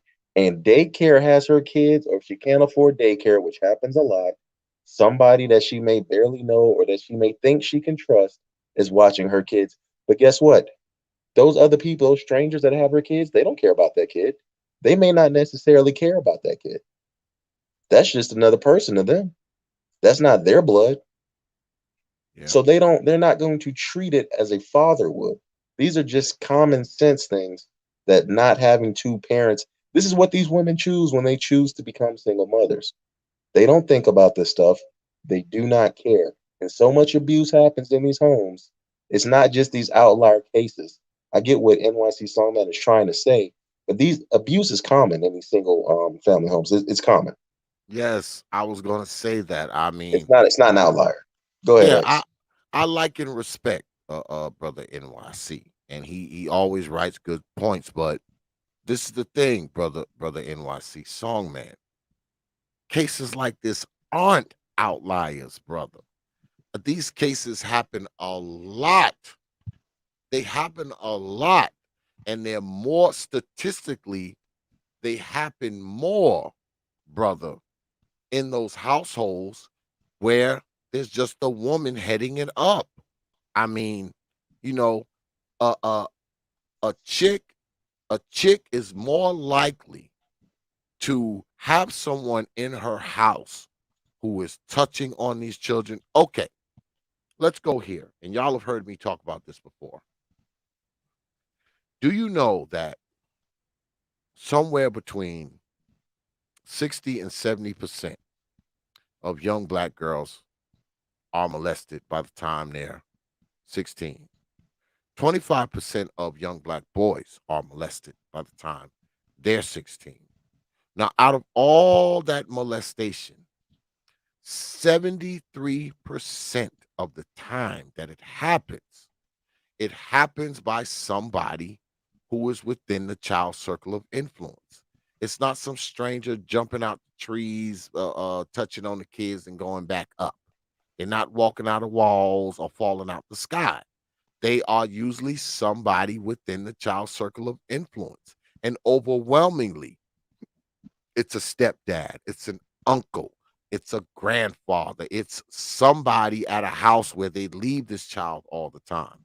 So, what I'm saying is this, brother NYC, is that these things statistically happen at a greater rate when kids are being raised by these old mamas. I'm just saying. I'm just saying. It happens, man, and it happens a lot. It happens way more than it should because one is too damn many. One is too damn many. And you talking about children that weren't even beat, okay? These children were starved to death. All right? These children were starved to death and rode around in a freaking trunk of a car, man. Not only did she not have the respect of to feed the children or take them to the hospital when they got sick, because I doubt if they just died in one day. They were dying over a course of time until they finally just died of starvation. She didn't care about these kids, man. And likewise, the other chick, the Latino chick, all right, what's her name? What's her name? Castaneda. Her. She didn't care about her daughter, man. She didn't care about that child. She didn't.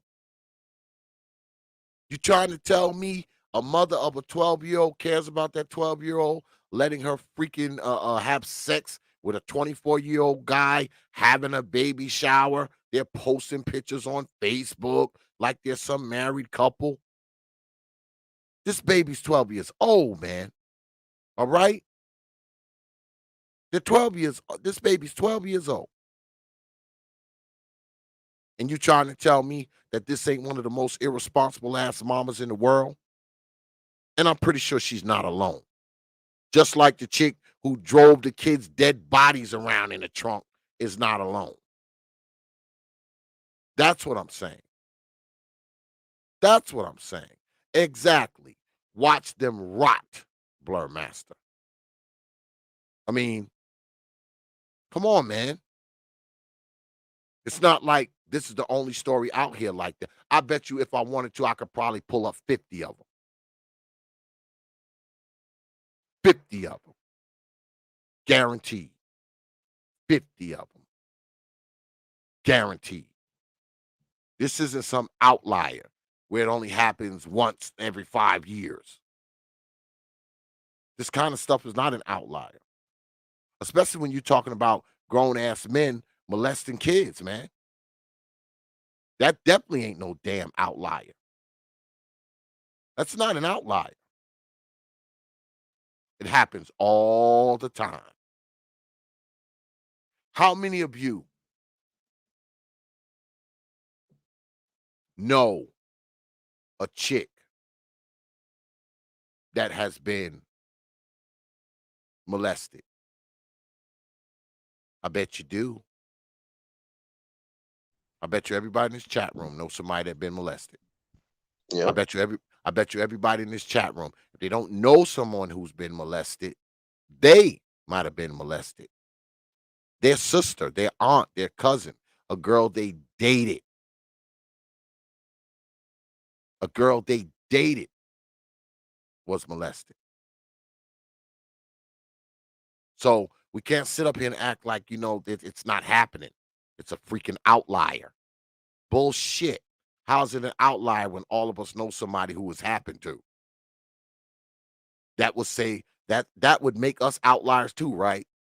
We are the few people in the world who know somebody who been molested.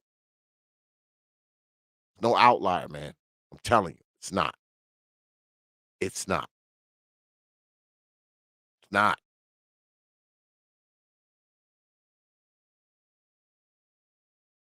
And I know I'm looking up here now, and Brother Blexit is like, oh, you got to stop repeating that lie about 70% of black girls being molested. Fine. Let's say it's only 5. I'll give you that. Let's say it's only 5%. Let's say that. Do you feel better? Do you feel better that it's only 5% now? Does that make us a better people? Because it's only 5%. Right? Are we better people now because it's only 5%? That's what I'm saying. I mean, we got to stop saying, well, it's only. Who gives a shit? Do you care if it's only 10%? If your daughter is in there? Do you care if it's only 10%? If it's some girl you're dating? Do you care if it's only 10%? Okay? I mean, we got to stop this, man. We got to stop this. We got to stop pretending like if we can fudge the numbers, it somehow makes it better. It should be fucking 0%. How about that? How about that? God damn it. I don't see nobody writing in the chat saying, oh, well, it's better if it was only 10% X. Write that in the chat if that's how you think. I don't want no black children molested. Because I'll tell you what, when my babies were little, if I had heard about somebody touching on them, y'all wouldn't be hearing from me right now. And likewise, if I find out that someone's putting their fucking hands on my grandbabies, y'all would never see me again. Y'all would never see me again. You just wouldn't. Put your fucking hands on mine, motherfucker. You dying. No, we gonna have a talk. We gonna fight. Nope. What I'm gonna do is I'm gonna tell everybody goodbye. I'm gonna tell everybody I put my affairs in orders so everybody can get what they're supposed to get. And I'm gonna go and I'm gonna ride on up out of here. And the next time you see me, I'll probably be in handcuffs some fucking way. That's what's gonna fucking happen. You put your motherfucking hands on mine, you fucking creepy fucking Negroes. You let me find out some motherfucker put his hands on my grandbabies. He won't do it to nobody else's. I promise you that. I promise you that. That's the point. Not the numbers. The point is the fact that it's happening. And we as black people try to pretend like it don't. Oh, only white folks do that. Only white people do that. Bullshit. Negroes do it too. You know how y'all like to say, white people do it too. Guess what? So do Negroes. So do Negroes. But, like I said, if you want to come up here and opine, goddammit, feel free. Y'all know what the email is. I saw Lady Shonda in the house. What's good with it, Lady Shonda? I saw you up there. If you want to come through, there's the email. Oh, absolutely. Absolutely, brother NYC. Come on through. Anybody else? I ain't gonna tell you no. I only say no to disrespectful dumbass motherfuckers that I don't have time for. Uh-oh.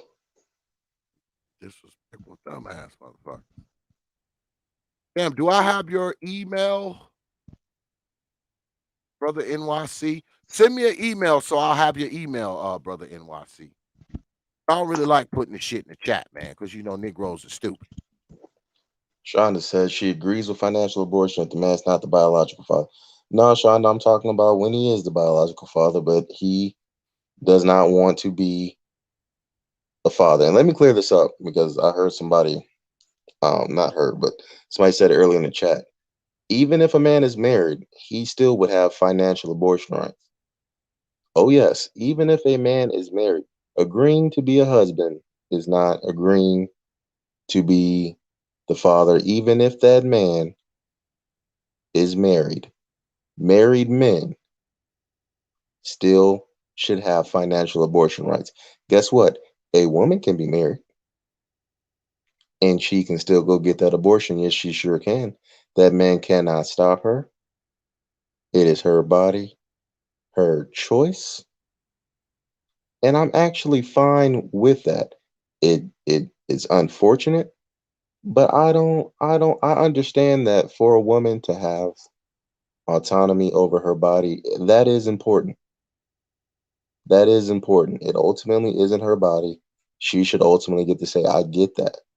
But men also should get a say. Our wallet, our choice. and it impacts the man's life just as much.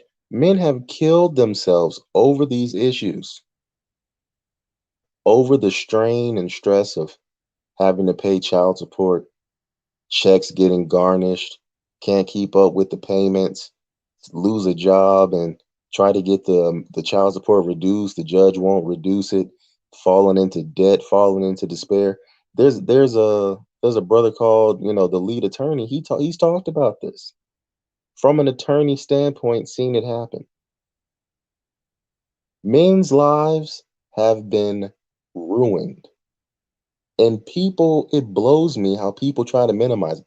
Oh, he didn't even have to pay that much in child support. He should have just been able to pay only a couple of $100. Oh my, not understanding a situation the man may be in and the stress that puts on the man mentally. He's just supposed to bear it. And it sickens me. People don't care about the plight of men. It's disgusting to me. Even more so when it's men who so brazenly and flippantly just pass off the plight of men. No, this is not right. This is not right. This is not just. And if we live in a society where a woman gets to decide after pregnancy, a man should have every right to decide after pregnancy as well. Period.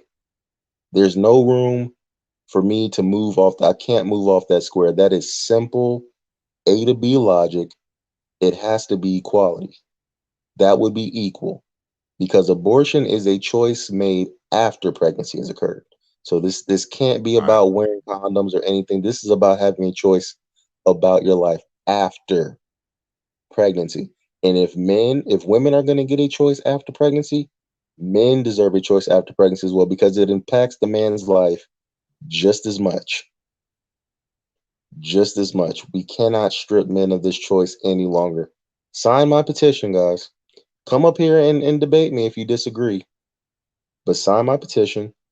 Go sub to my channel. I'm going to become more active with this, making videos and things. I'm really going to try to push this more, because this is a serious issue. This is a serious thing that people just blow off. But it's game over for that. This needs to be taken seriously. I wish Lady Shonda would come up here, because I would like to have a lady's opinion on this and on the molestation thing, because one thing about Blexit, he knows that this shit is real, but him and freaking infantry skills and who else does this? They're like, oh, XR, you gotta stop saying that, man. You can't just throw those numbers out there. As if it would be as if it's better because the numbers are lesser. Fine. I'll give you that. Fine. I was wrong. See, I was wrong. But you say 20 to 25%. That's still 1 out of 4. Should that make us feel better? Because it's 1 out of 4. Should that make us feel better? That's what I want to know. Brother NYC, if you haven't already, Blexit. He knows that this shit is real, but him. I see you got that echo action going on. You turn us off in the background. Turn us off in the background, please. Turn us off in the background. All right, we good? Yep, you got it. Brother X, thanks for having me up. Esteemed guests, mods, chat. Hope everybody is well. Go ahead, man. What you got for us, man? You agree with financial abortion, or what's up? Even though the term is inelegant and somewhat clunky, I agree with the principle. But it's not as simple as trying to come in through the back door by not signing at a hospital. This would have to be a wholly legal undertaking. Why? Why? Because the thing that I propose is completely simple and straightforward. Well, you asked me a question. It doesn't have to be complicated. Go ahead. Because as I put in the chat, giving up a child is a serious undertaking. And you have to attest to that in court. just as you would give up your parental rights as a result of finding that you were neglectful or abusive. Says who? The law. If what I say is made into law, then it's no longer a arduous task. Trust It me, would if it it would does, be a new I'm law. sorry. If it does get legislated, trust me, within it, you will have to appear in court. Believe me when I tell you. Giving up your natural child is a serious, serious undertaking. And you would have to go in, you would have to Have be you heard of sworn Brenda in. has a baby? What happened? Have you heard of Brenda has a baby? When Brenda put that baby in the trash can, was that a serious undertaking? Are you talking about the Tupac single or something? Yeah, I'm talking Let's about be serious, bro. when women put a baby unwanted in a dumpster. Is it a serious undertaking? See, that's Does it another require them outlier showing up in case. court? That's another outlier case. She's breaking the law for which she will be held accountable. So No, it's been not even plenty of relevant. women who have children have done that and never found, never heard from again. My Yeah, there's a point lot of is, murderers that have committed murder that haven't been brought before the law too. They're the same thing. We're not talking about that. Society frowns on that sort of thing. That's why they have safe houses, fire houses, and the like. It's not well, they like can they're still giving them just a walk pass away, for doing and that. that doesn't require showing up in court, leaving a baby on the fire step either. But my point is, you're saying that it'll have to be you're complicated. It doesn't have to be complicated. With the stroke of a pen, it's uncomplicated. And whose pen would that be? It would be a judge's. When you do something serious like this, so momentous, it has to go before the court, bro. You just believe that it has to. You're talking about a human being, your biological child. You You just just believe that it has to. That's right, because I believe in law. I believe in the law, absolutely. And just excuse me 1 second there, Ji. Yes, sir. X, I never said that abuse, and Shonda H, I never said that abuse is an outlier. There are examples upon examples when there's a father in the house, when there's other men around too. I'm saying that using examples such as the 3 Memphis Pookies with the 80 kids, the eyebrow lady with the 12-year-old, which is heinous, a mere child, a mere sapling being impregnated, and that other case, those don't represent the majority of single parent households. And I'm just saying that we're not moving the ball down the field by constantly referring to the fear mongering that's evoked in using such heinous examples. There are plenty of examples of single households where it's not just the mother. I dare say that the majority of these households are a conclave of women and other relatives. It's not just the mother alone, it's the grandmother, it's the aunt, an extended family overlooking that single child, quite often in the same household. So I'm not saying that abuse is an outlier. We know that happens. And I would dare say that 60% that Black women in the United States say happens. I believe that. But my point is, I'm only saying that constantly referring to these crazy ass extreme examples is really not getting to the crux and the meat of the matter. That's all I'm saying. But unfortunately, you chose to portray me as saying that abuse is an outlier. Come on, I never said that. If you read my chat, it clearly says I listed those 3 examples: eyebrows, 3 Memphis Pookies, and that other one, the 2 corpses in the trunk. Even the law enforcement official said the 2 in the trunk doesn't happen every day. And he's probably a hardened investigator that's used to seeing these sort of things. That's all I'm saying. I'm just saying it doesn't move the ball down the field. It's not dealing with things the way they really, really are. That doesn't happen that often. Well, what this is indicative of, though, brother NYC, is of the abuse, period. This is just an extreme case. It is indicative of the abuse that is going on, though. Now, of course, these are extreme cases, but we know that molestation is not an extreme. And I didn't even pull a story up of a Black broad with the molestation.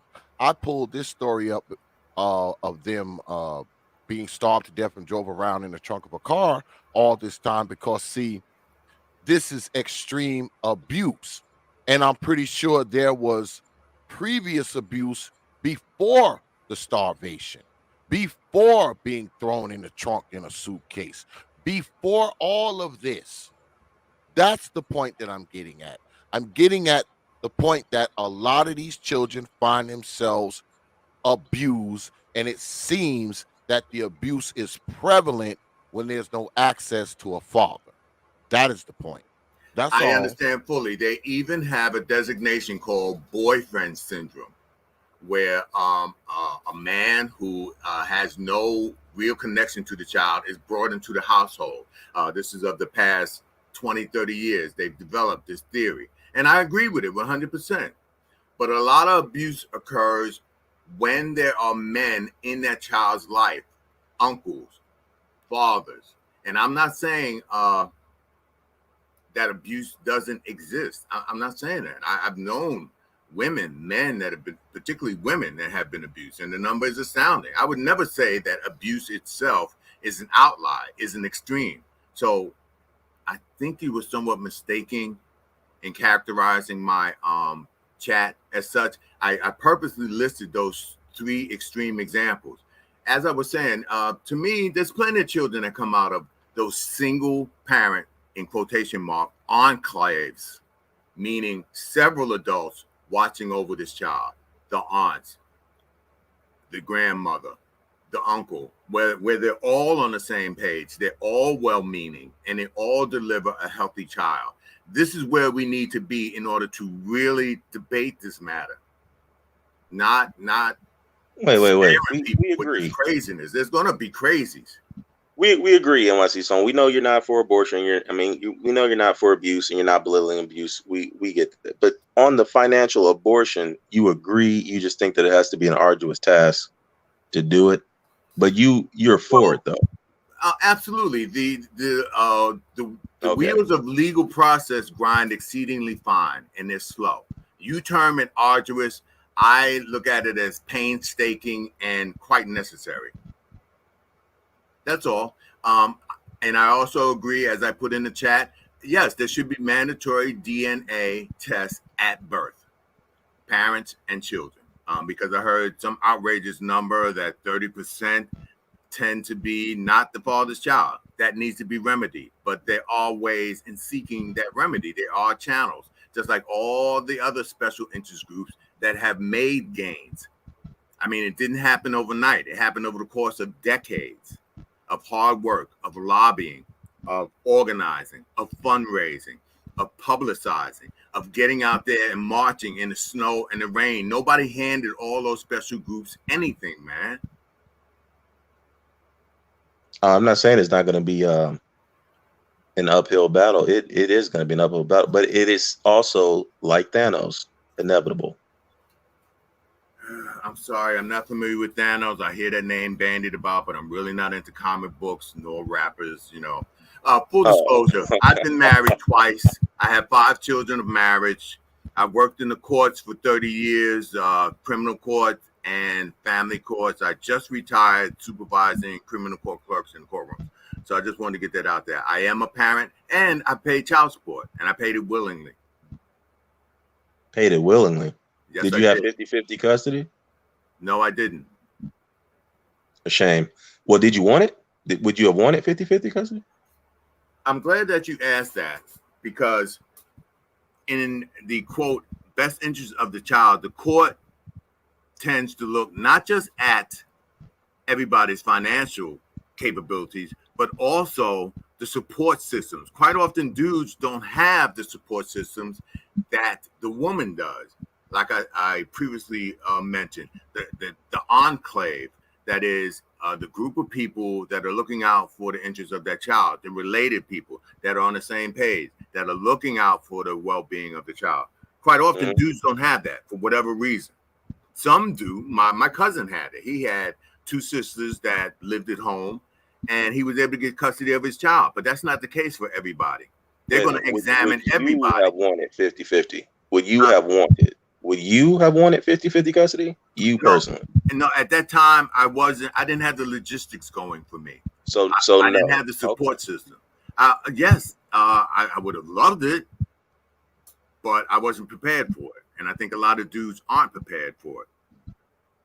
A lot of women aren't prepared for it, but most of them tend to be more so because they're more socially adept for whatever reason. I'm not saying it's intrinsic. I'm not saying they're born that way.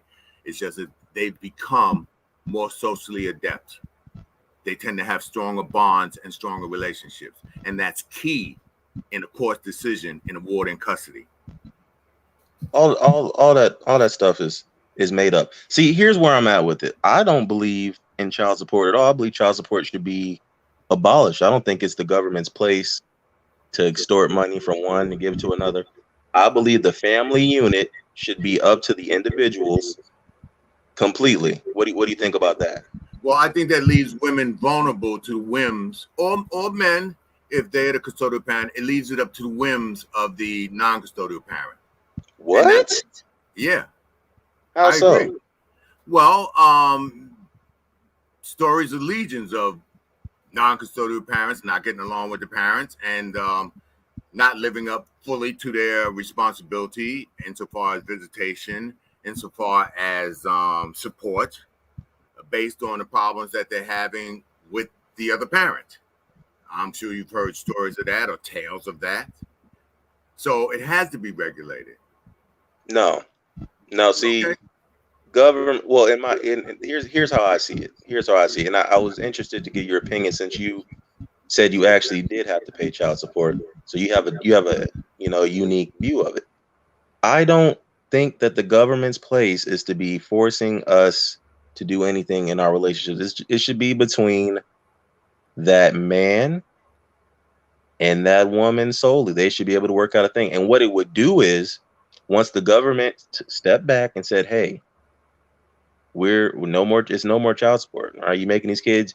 You are going to be held responsible." What it Okay. would do is make the woman more responsible because the woman still has the choice of whether or not she has a child. So she's going to have to be responsible when she chooses to have a child. Is going to make her only have a child within a stable union because she understands she can't extort a man via government or use the government to strong arm a man into doing anything. Okay. It's going to build family and community. Would you agree with that? Well, it's important that we bifurcate these two instances, and they're huge. It's like a parting of the Red Sea. On one side, you have the child that's on public assistance. On the other side, you have the child that is not on public assistance. The government, via the courts, they allow the parties, when that child is not on public assistance, to work out an arrangement between the two of them. The court will give the custodial parent guidelines, printed guidelines with the child in New York State, the Child Support Standards Act. When that child is on public assistance, that's out of everybody's hands. All right. In exchange for benefits, the woman has to sign over her rights to child support. She becomes what's known as the assignor because she assigns her rights. That's social services in New York City is the Department of Human Resource Administration. They are mandated by law to go after that non-custodial parent for child support. That's when the child is on public assistance. When the child isn't on public assistance, you're free to work out whatever you want. Even if you work out an arrangement, that custodial parent can still ask for an income execution order. So again, he or she doesn't have to wait around for the non-custodial parent to decide to pay. They get it on a regular basis through a garnishing of your paycheck. But when that child is on public assistance, it's out of everybody's hands. The Social Services Department must go after for support that non-custodial parent. I think that a lot of guys in these chats and a lot of guys, well, not a lot, but a sizable number have children that are on public assistance, and they've run into that. They've run into that reality that the state must go after that non-custodial parent. Again, if that child isn't on public assistance, then you're free to work it out. And if you can't work it out, unfortunately, it has to go to court where it's arbitrated by a judge. Yeah. Again, you keep saying this must go after if they're on public. I personally, I would drastically alter welfare as well. but that can be undone with the stroke of a pen. So say I'm Thanos, and Thanos just basically he has the power to do anything. Let's just so you can conceptualize what I mean when I say that. I have the power to do anything. Okay, I snap my fingers, and now the laws are what I say they are. Can And I just it's say something no for a more. second? Shout out to Blexit, the community in the chat. He's playing the ageism card. Thank you very much, man. I used to think a lot of you, and I still do, but that's very unbecoming of you. I'm sorry, Jay. I won't interrupt again. No problem, no problem. It's conversation.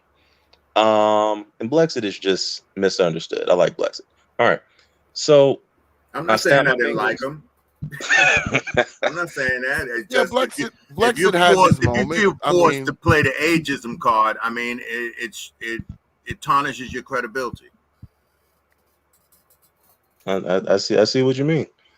But so say I snap my fingers and now there's no government interference. So you can't expect any government help, no government welfare, and no child support. If you choose to have a child, you are going to have to support it yourself. And automatically, if the father, parent wants it, it's automatic 50-50 custody designated off top. Do you think that women would be more careful with when they have children, or you think women would continue to be as reckless as they are now with their wombs? What do you think would happen? Would if public assistance didn't exist, would No it government interference, no welfare, no child support, no government interference.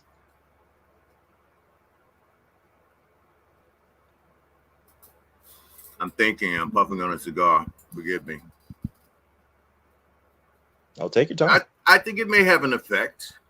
No. Definitely. Do you think, my question was, do you think they would be more responsible or continue as they are now?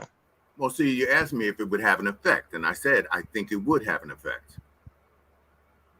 A positive effect or a negative one? It's very hard for me to speak on millions of people, you know what I mean? But yeah, it could definitely have a positive effect. I think a lot of women not knowing that they have a safety net would give them pause. But I also too would like to say that such women don't represent the majority of these women out here. That is child equal paycheck. I think there are a lot of women out here that love and cherish these children that they have, even if the father's there or not. I don't see a lot of it. I just You don't think that way? All women see their kids as paychecks? Oh no. I'm not saying all. I would never say all. The vast majority? What I do say is more than Vast it should majority, be. yes. More than it should be. I will say Vast that. majority. More than it should be. I do understand. I'm sorry. I can't quantify how many these old mamas that exist, but one's too many, five's too many, 10's too many, 20's too many, and we know there's more than that. So, I mean, there's more women out there who fall under the classification of one of these old mamas than it should be. That's what I think. Because of the things I've seen. I've seen so much shit over the course of my life. I see it now on media. I saw it when I was a kid. I saw it when I was a young guy. I see examples of it today whenever I go to a supermarket. All right. I see women. I'm going to tell you about these old mamas that I see. I see women walking in the parking lot of a Walmart or of a Target or a Harris Teeter, anything. And these women are on their phones, paying no attention, and they got small children who are either running 15 feet ahead of them, 15 feet behind them. Now, mind you, there's cars zipping down through there, up and down, and they are barely paying attention to these babies. I mean, barely. They may happen to look over their shoulder and be like, come on, y'all, and get right back to their phone while traffic zooms down through the promenade. Now, I've also seen, because I work in different places, all right? I don't just work in North Carolina. I do contracts in Virginia. I do contracts in South Carolina. So I'm in those three state areas quite often. And every now and then I find myself somewhere where there's a lot of mamas walking around with kids. And I have seen women, or better yet, I have seen children, right? Little children that can't be any more than 4, 5, 6. As we drive down through there with the truck and we see these kids, they're walking around the block and they look like they're no more than 5 to me. And we pull around and we go to a job site, and we may even have a job to do inside of a neighborhood. You pull into that neighborhood and you park the truck, and you hear these women out on the porch calling for these children. Now, mind you, I can't see them from where I'm standing, and I don't think she can see them from where she's standing either. She's literally standing out there calling for these children. And about 5 minutes later, they come running from around the block, not out the yard, not up the street, around the fucking block. And these kids are little. They're 4, they're 5. I'll give you a personal story. I don't know if y'all have heard this before. When I was in New York, I was in the house, and my wife came in there and she said, X, go get that baby. And I'm looking at my wife like she's crazy. I'm like, what the hell are you talking about, woman? She's like, go get that baby. That baby going up the street. So I look out the door, and this baby is no more than 1 or 2. She's just strolling up the block. Now, mind you, we lived in a city at the time. Okay? One-way streets, Negroes doing 65 like it ain't nothing. So I run down the end of the block. I get in the middle of the road, traffic. I grab the baby, and I start heading up the block. Now, mind you, I ran down the whole block. This baby was walking in the middle of a one-way street. I picked this baby up, and I start heading back towards the house. And as I'm looking up the block, I see this chick coming from around the corner. Now, she's a block up now. And she's walking nice and slow, looking at her phone. It's not even like she's running like, oh my God, my baby, my baby. Nope. She's walking nice and slow with her phone. I'm like, this must be her old mammy here. So we finally meet, and I say, here's your baby. She starts yelling at the baby. Now, mind you, this baby is no more than 2. This baby can't even talk. She's still Google gagging, okay? She's doing Google Gaga still, all right? And she starts yelling at the baby. What's wrong with you? What's wrong with you, girl? And I'm sitting there and I'm watching this bitch. I'm like, she's yelling at the kid. Her ass looked like she at least 25. This baby ain't even 2. You let this baby walk a whole block and a fucking half before you even made your way around the fucking corner, and you're not even in a hurry. You're walking, you're looking at your phone and all this kind of shit. And the first thing she does is yell at the baby. That's the first thing she does. I'm like, here's your baby. But you know what I wanted to do? I wanted to backhand the blood out that bitch lips, is what I wanted to do. Because if your black ass can wait that long for that baby to get a whole block in a fucking half, anything could have happened to that child. That child could have got ran over by a car. That child could have got freaking kidnapped. What if I was a rapist? I could have had that baby and been gone. She wouldn't even have fucking knew, because I had got halfway up the block before her ass even turned the corner. This is why I talk about these freaking mamas the way that I do. And what I say is this: if you don't think I'm talking about you, I'm probably not. But bitch, if you think I am talking about you, I probably am. That's all. But go ahead. Y'all got it. Understood. In my 64 years on this planet, I've seen plenty of examples of neglect by parents, single mothers. I've seen the flop houses, the hooky houses with children in them. And I've seen what you're talking about too, being disengaged from their children when they're on a busy street and things like that. Still, I've also seen parents that are very much into the well-being of their children, and they hover over them. But definitely, I've seen those. Maybe it's the optimist in me, but I tend to believe that the majority of children by single mothers are well taken care of. We have a habit, a questionable habit of again, looking at the Section 8 IG club chick, hood chicks, and spreading that over the entire population. And the newsworthy cases, that is, cases that are heinous enough to make the news, we tend to give them much more weight than the thousands upon thousands of parents that are really trying to do the right thing and are really trying to turn out healthy adults, emotionally healthy adults. Fortunately, I've seen those, a few examples of those, and it's a fight within my mind.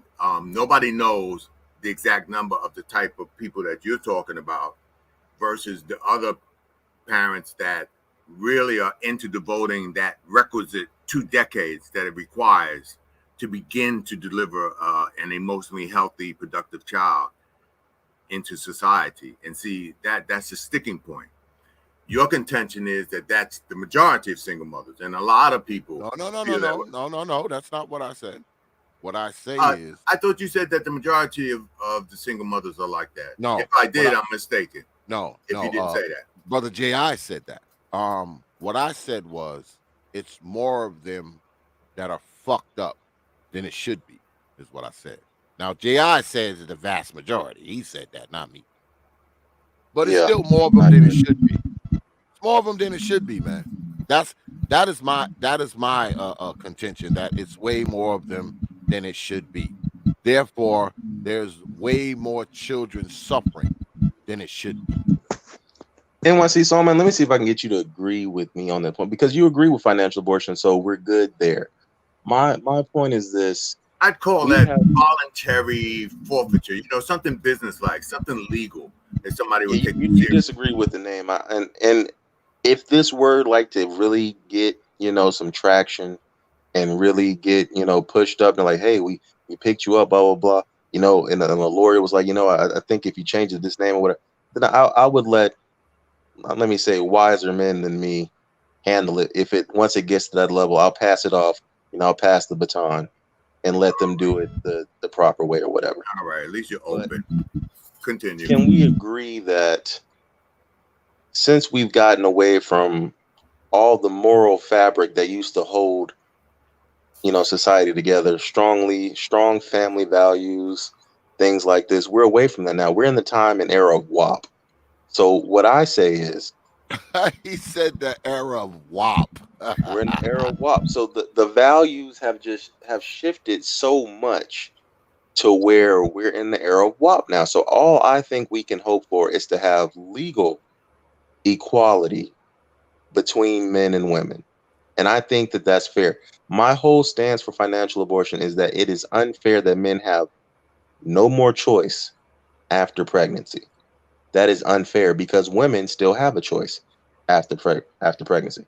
So that is, by definition, unfair. But we can make it fair with the stroke of the pen. That's the square that I stand on for legal equality. And I believe that if we actually had legal equality and brought women up to the level of men and gave men equal rights under the law, truly, I believe that will fix a great deal in our society. Can we agree on that, NYC? That is, if men were allowed to give up their parental rights, it'll make a positive change. Yeah, there's a good chance. There's a good chance that there will be a noticeable change. Like we're seeing noticeable changes all around. I mean, they do have it. The black birth rate is declining, and as I understand, I think Ms. J in another chat, she said it's below replacement rate. So changes are definitely happening. But can I just for one moment talk about examine the statistics about households in bygone eras, 40s, 50s, 60s, and today? Um, you have to look beyond the cold statistics whenever you're looking to examine numbers to give what I believe is a deeper meaning. People stayed together back then for reasons. Morality is one of them. We tended to be a more faith-based nation back then. You didn't have no divorce law, no fault divorce back then. Um, and few black people could afford to go to Mexico, to Tijuana to get a divorce, or go to Reno and establish residency to get a divorce. There were shotgun weddings abounded, with or without firearm. And also, too, and this is key, back in the 40s, 50s, 60s, women didn't have the economic abilities and capabilities that they have now. They were discriminated against in education. They were discriminated against in attaining credit, in attaining jobs. So yeah, you were dependent upon oftentimes the whims of your husband. And if he were an a-hole, oh well, so what? But it still came out in the box score as an intact and, dare we say, by some accounts, happy household, when nothing could be further from the truth. There were just a lot of constraints on married people back then. And I think that if the laws we have in place now, one of them being no fault divorce, the marital rate would be shockingly different back in the 40s, 50s, and 60s. I think people were forced to stay together. It's not because they wanted to. And as I said, it came out in the box score as an intact, happy family. And there was a lot of abuse going on back then with the dad in the house in the 40s, 50s, 60s, and the uncles and aunts, yes, aunts, and others, babysitters molesting these boys. So it wasn't the nirvana that a lot of people like to make it out to be. And I'd like to examine one other set of statistics that often cited 51% of black men that are childless.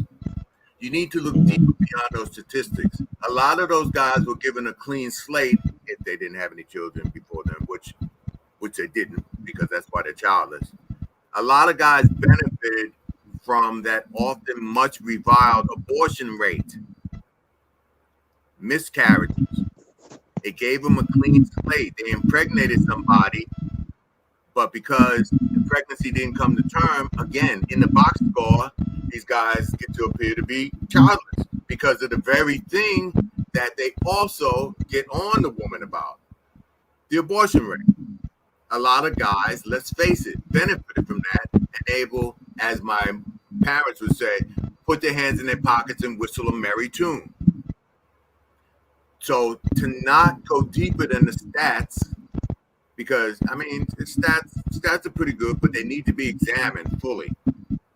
You are correct. And also the abortion rate. How many of those abortions are joint decisions between the parents? We'll never know. But it gets hung on the woman. How many of those are please, baby, baby, please for the family, please do it for us? That doesn't come out in the statistics. How many of those is, yo, if you don't do this, you can kiss my ass goodbye? It's it or me. That doesn't come out in the stats too. Stats are valuable, but they need to be examined. You're correct about that. And I'm not one of the people that, demonizes women for having abortion. I think I just want it to be equal. And you're absolutely right about stats. You have to look at them more deeply. Yes, you're absolutely correct. You're absolutely correct about not all of them being happy homes back then, and a lot of people being stuck to stay together because the woman quite literally had no other way to live. That's correct. But what I'm saying is today, in this day and age. Whatever the reason were that those families stuck together, those families stuck together, whether it was by force or by wanting to. So they had intact families, so they avoided a lot of the hardships that come from having a broken family. And today, I'm just trying to get it even. See, when the pendulum swung, because of those reasons you mentioned, you were correct in those. But when the pendulum swung, it went too far. Okay, it overcorrected. So now we're at a place where men are getting terribly destroyed and taken advantage of and mistreated, and women hold the majority of the power in this because the pendulum swung too far. Now women can provide for themselves and work just like men, and they'll be happy to tell you how strong and independent they are. Good for them. But now we have to get it to a point where the laws are equal and men have as much say over themselves as women do. And that's where financial abortion comes in to even the playing field so that that way now no side has to suffer. They both have a choice. See, in my world, we both have, men and women both have an equal choice. Women aren't losing anything, men aren't losing anything. It's a choice, but it would be fair in my way because now both sides get to decide, hey, do I want to be a parent? Yes or no? No. Are we going to be together? Yes or no? But both sides get an equal choice and nobody can be overturned by the other. That's where the equality and the fairness comes in. I see we have another guest up here. I'm gonna let him have it.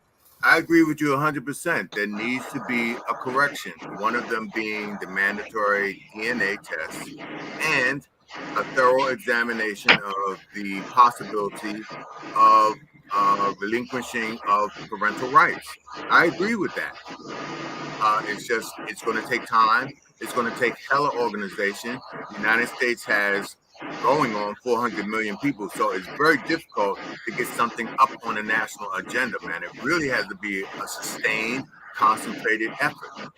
And you can't just say, well, women got this, so you must give us that. No, you have to make a case, and it has to be over the course of time, over decades. You think about the LGBTQ, how long it took them, half a century. You look at women, how long it took them. You look at immigrants. This didn't happen overnight. It wasn't an internet movement. I mean, as I said, these people marching out in the streets amid massive resistance. Are we ready for that? We must be. Yep. Must. But my Chi-Town brother is in the house. What's good with it, brother Perfect Black? Oh, my man, good, because you had something to say down in the chat. Oh, absolutely. Thanks. What's up? With all that feedback, man? Mute if you're the feedback person. Mute that if you're the feedback person. Go ahead, brother Perfect Black. Okay, that ain't me because I did mute for a second, so and it was still going. But what's going on, brother X man? It's been a minute. What's Yes, up, it guys? has. It's Yes, been it a minute. has, sir. Yes, it has. What's going on, good sir? What's going on, man? Like I said, it's been a minute. I've been pretty busy, man. Being at the football season and everything, so it's been really, really busy. So, but look, being a guy who, I studied law for a few years, and I was in the legal field pretty briefly before I got into the IT field, made an IT career. I see this also from a legal perspective, and what the gentleman was saying, he's right. It is going to take some time. This is not going to be, from a YouTube thing and this that and other. But it's got to get started somewhere. The first steps to, the road to a mile or whatnot. He always starts from the first steps. My question to him, to the brother, I can't see his name. Just call me NYC. Why are you talking over me like I'm a corpse, man? I'm right here next to you. Right, but I can't see your name, so I'm sorry. So I'm a respectful guy. I don't mean to talk over anything like that, brother. So I do apologize. No problem. My bad. Go ahead. Okay. My question to you, because you did say something that at least here in Chicago, it doesn't work that way. In terms of specifically, you were saying about if there's no child support, if there's no public aid, then the two people are pretty much left to their own devices. Am I mischaracterizing that when it comes to support? Right. I was saying that if that child is on welfare, public assistance, the social services agency is mandated by law to get support from the non-custodial parent in exchange for benefits to that custodial parent and child. But if the child isn't on public assistance, then the two parents are pretty much free to negotiate their own terms, correct? Right. As long as it's approved by the court. Okay, and that's kind of where that's where I have a disagreement. And you said some other things too, but specifically that kind of like, oh no, that is not how it works here, because in Chicago, it doesn't matter if there's a child support case or if the woman is on welfare. Because I can tell you, I was married, and child support was pretty much set during divorce. And she got pretty much the way it happened, the way it works here, from what I hear in New York, is really bad. But the way it happens here, the man is going to automatically, he's not going to get no 50-50 or anything, like no matter how much he spends. And I didn't spend a lot of money over the years to get 50-50, and I still don't have it. So it doesn't work that way here. The woman, I'm sorry for cutting you off.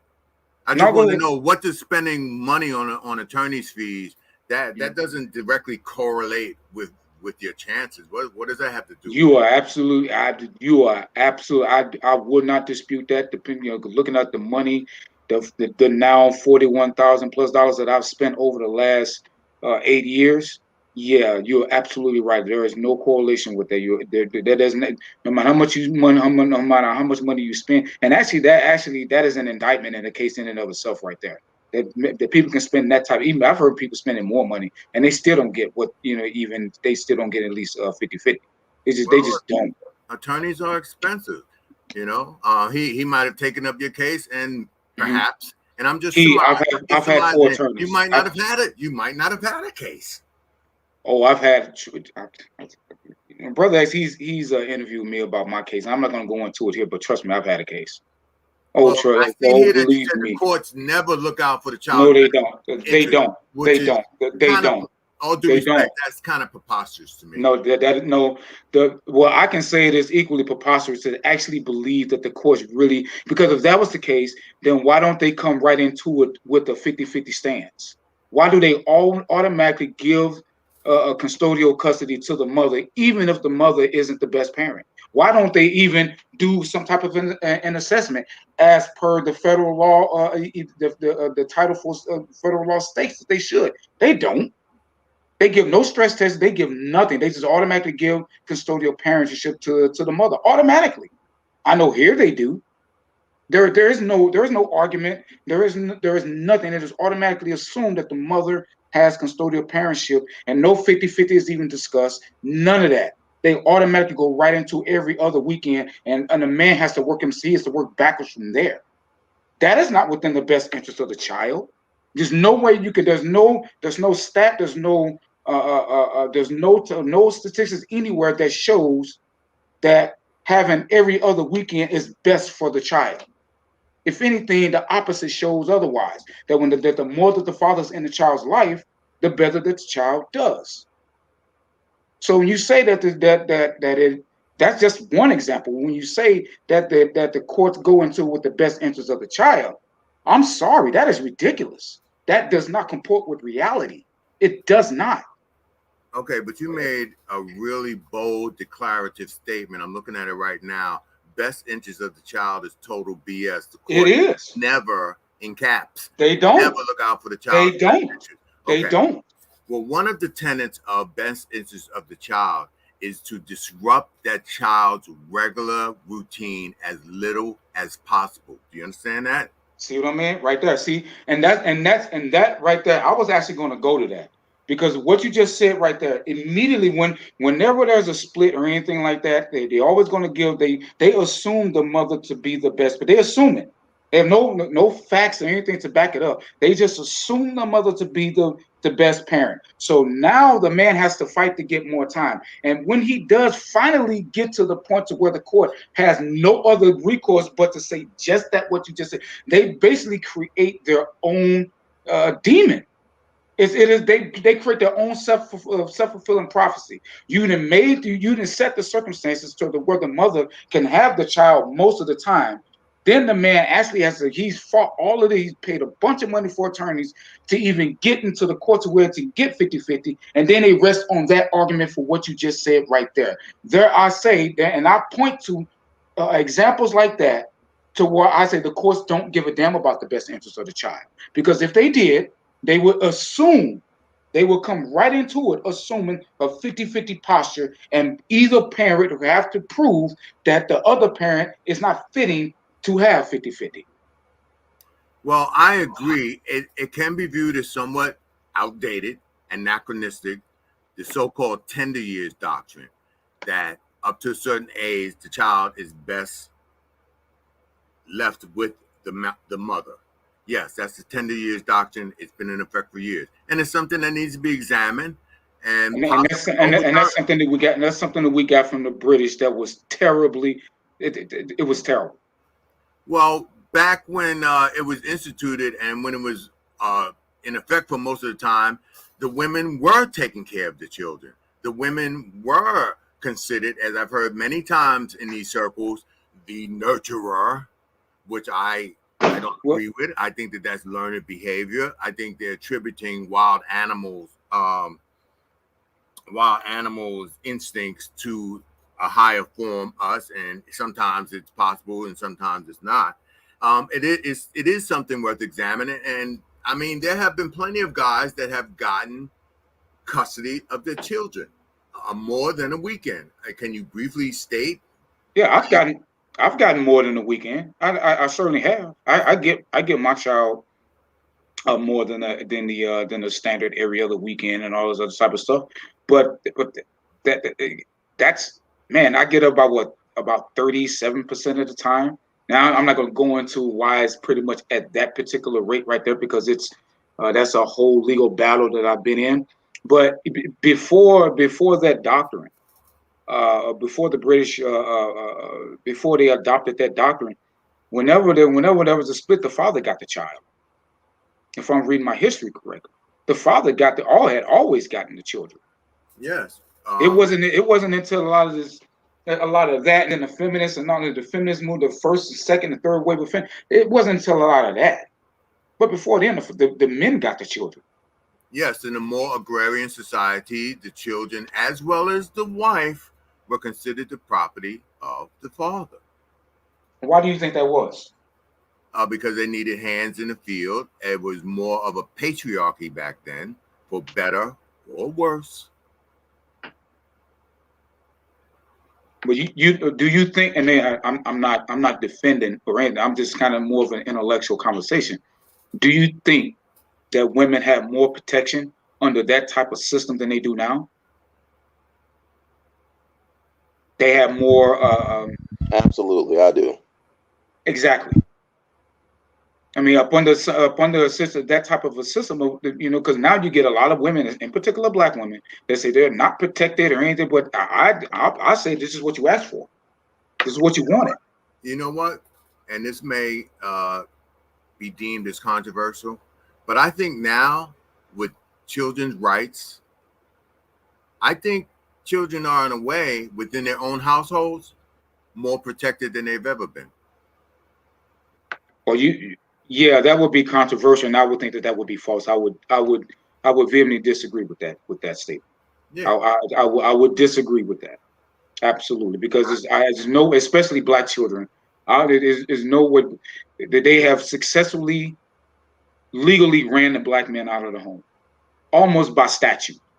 Damn near by statute, they ran the men right out of the home. They don't want Black families to be led by Black men. They don't. Why is that? Why would you imagine that to be? Okay, so doesn't children in foster care, juvenile justice systems, ultimately, unfortunately, the penitentiary, police, emergency rooms, doesn't that cost a whole lot of money? Wouldn't it be better to have an intact family rather than municipalities having these tremendous expenditures of wayward children out there running amok in the streets? You would think, but evidently they're not encouraging this bad behavior on the part of women for nothing.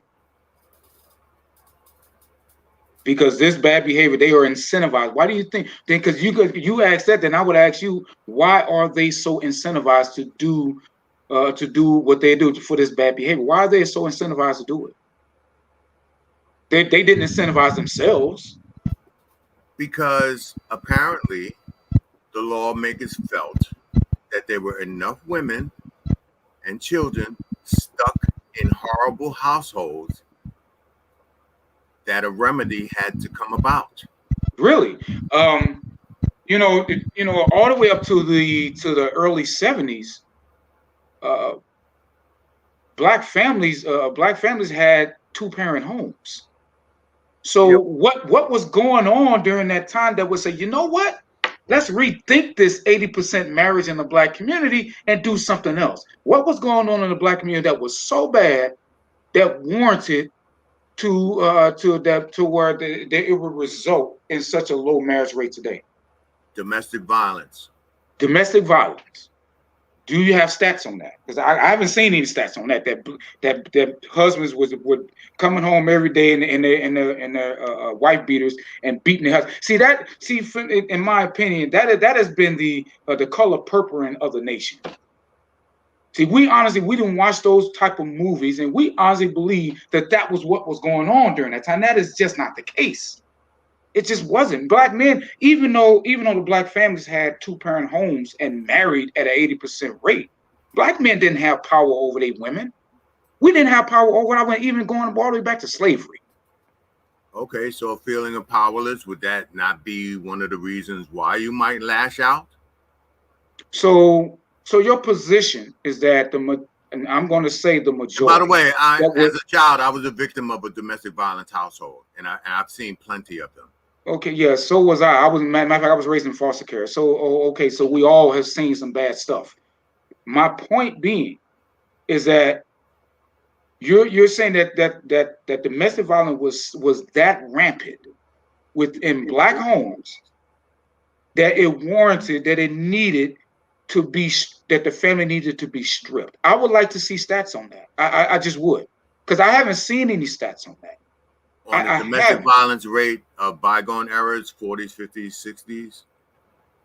Even before, yes. I haven't seen that. I don't, and I'm a student of history. I haven't read that type of stuff. Okay. Well, I've come to believe that it was absolutely woven into the fabric of marriage and households. And I find it hard to believe, since that's your application history, and I'm assuming you mean 20th century United States history, which I'm also, that's an avocation of mine. It's like a semi-hobby, I'm interested in that.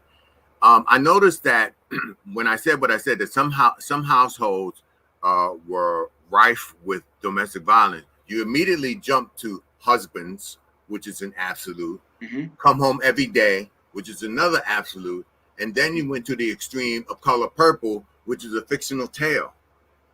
Yes, it was a fictional tale, but however, it was basically portrayed to be the basis of the black family, in particular of how black men treated their women, and that was one of the most. Actually, that movie right there did more harm to the black community, in particular the image of black men, than a lot of things out there.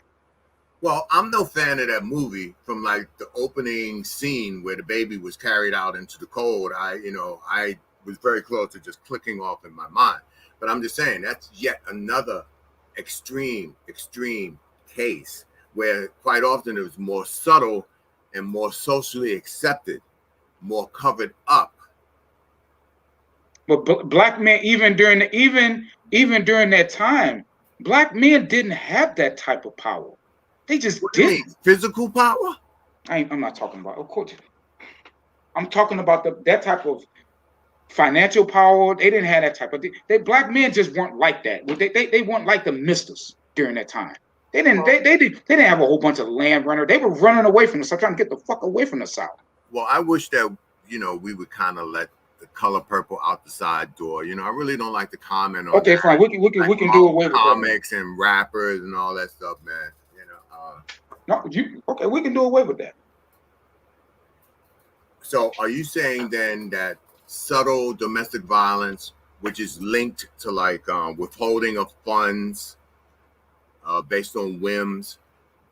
That wasn't a part of, hear me carefully, some households. I never denied I that it don't was part of. recognize financial abuse. I don't recognize financial abuse, NYC. Because to me, it's just another slippery slope for you to say, for not you particular, but for people to say that man should have been doing something else with that money that man made. No, that man, every man should be taking care of his household according to how he sees fit. So you got to miss me with the financial abuse thing, if that's where you're going. Why? I just told you why. Why are you Every dismissing man, that as a factor in marriages in bygone eras? I do not. I just told you. Every man, listen, it's on the man to run his household as he sees fit. Everything is on the shoulders of that man. If something failed, people weren't going to the woman saying, "Hey, what went wrong?" No, they're looking Nope. at the man Well, that's with not that true. type I've of heard tales of responsibility. wayward wives. Hold They've on, with been that type of around. burden Wives running comes off with the authority. milkman and screwing the guy up the street. Would Come on, I've been hearing that all my wouldn't life. wouldn't that qualify as an extreme that you're pointing to now? I wouldn't say it's extreme. I wouldn't say it's highly unusual, but I'm prepared to say that it happened. Women were called out. They were hussies. They were fast. They were bad mothers. This is nothing new. I reject They've been financial called out. abuse. I reject financial abuse. People don't want to accept that with great, responsibility also comes great authority. Those men literally had the entirety of their family on their shoulders. So yeah, they got to say what happened with the money. They were responsible for it. That's just, hey, that's just what it is. They got to make those types of decisions. That's Understood, what it J.I. is. But that concept is being rejected, and people need to get that into their heads. It's And I being rejected. That model, and though it's held up as nirvana or Valhalla or heaven or something like that, is ain't necessarily so. And enough and people have rejected that notion, man.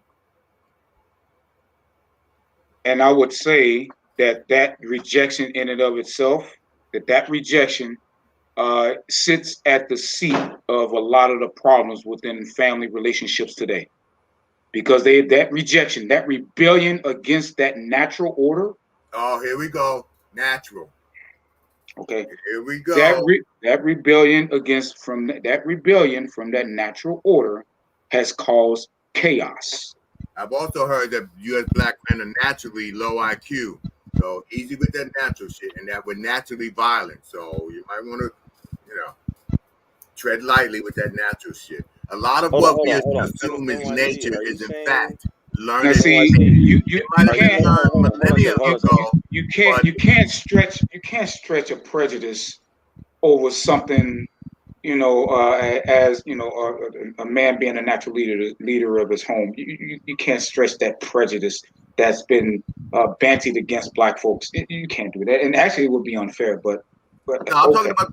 I'm Hold on. talking. Go NYC, ahead. are I'm you sorry.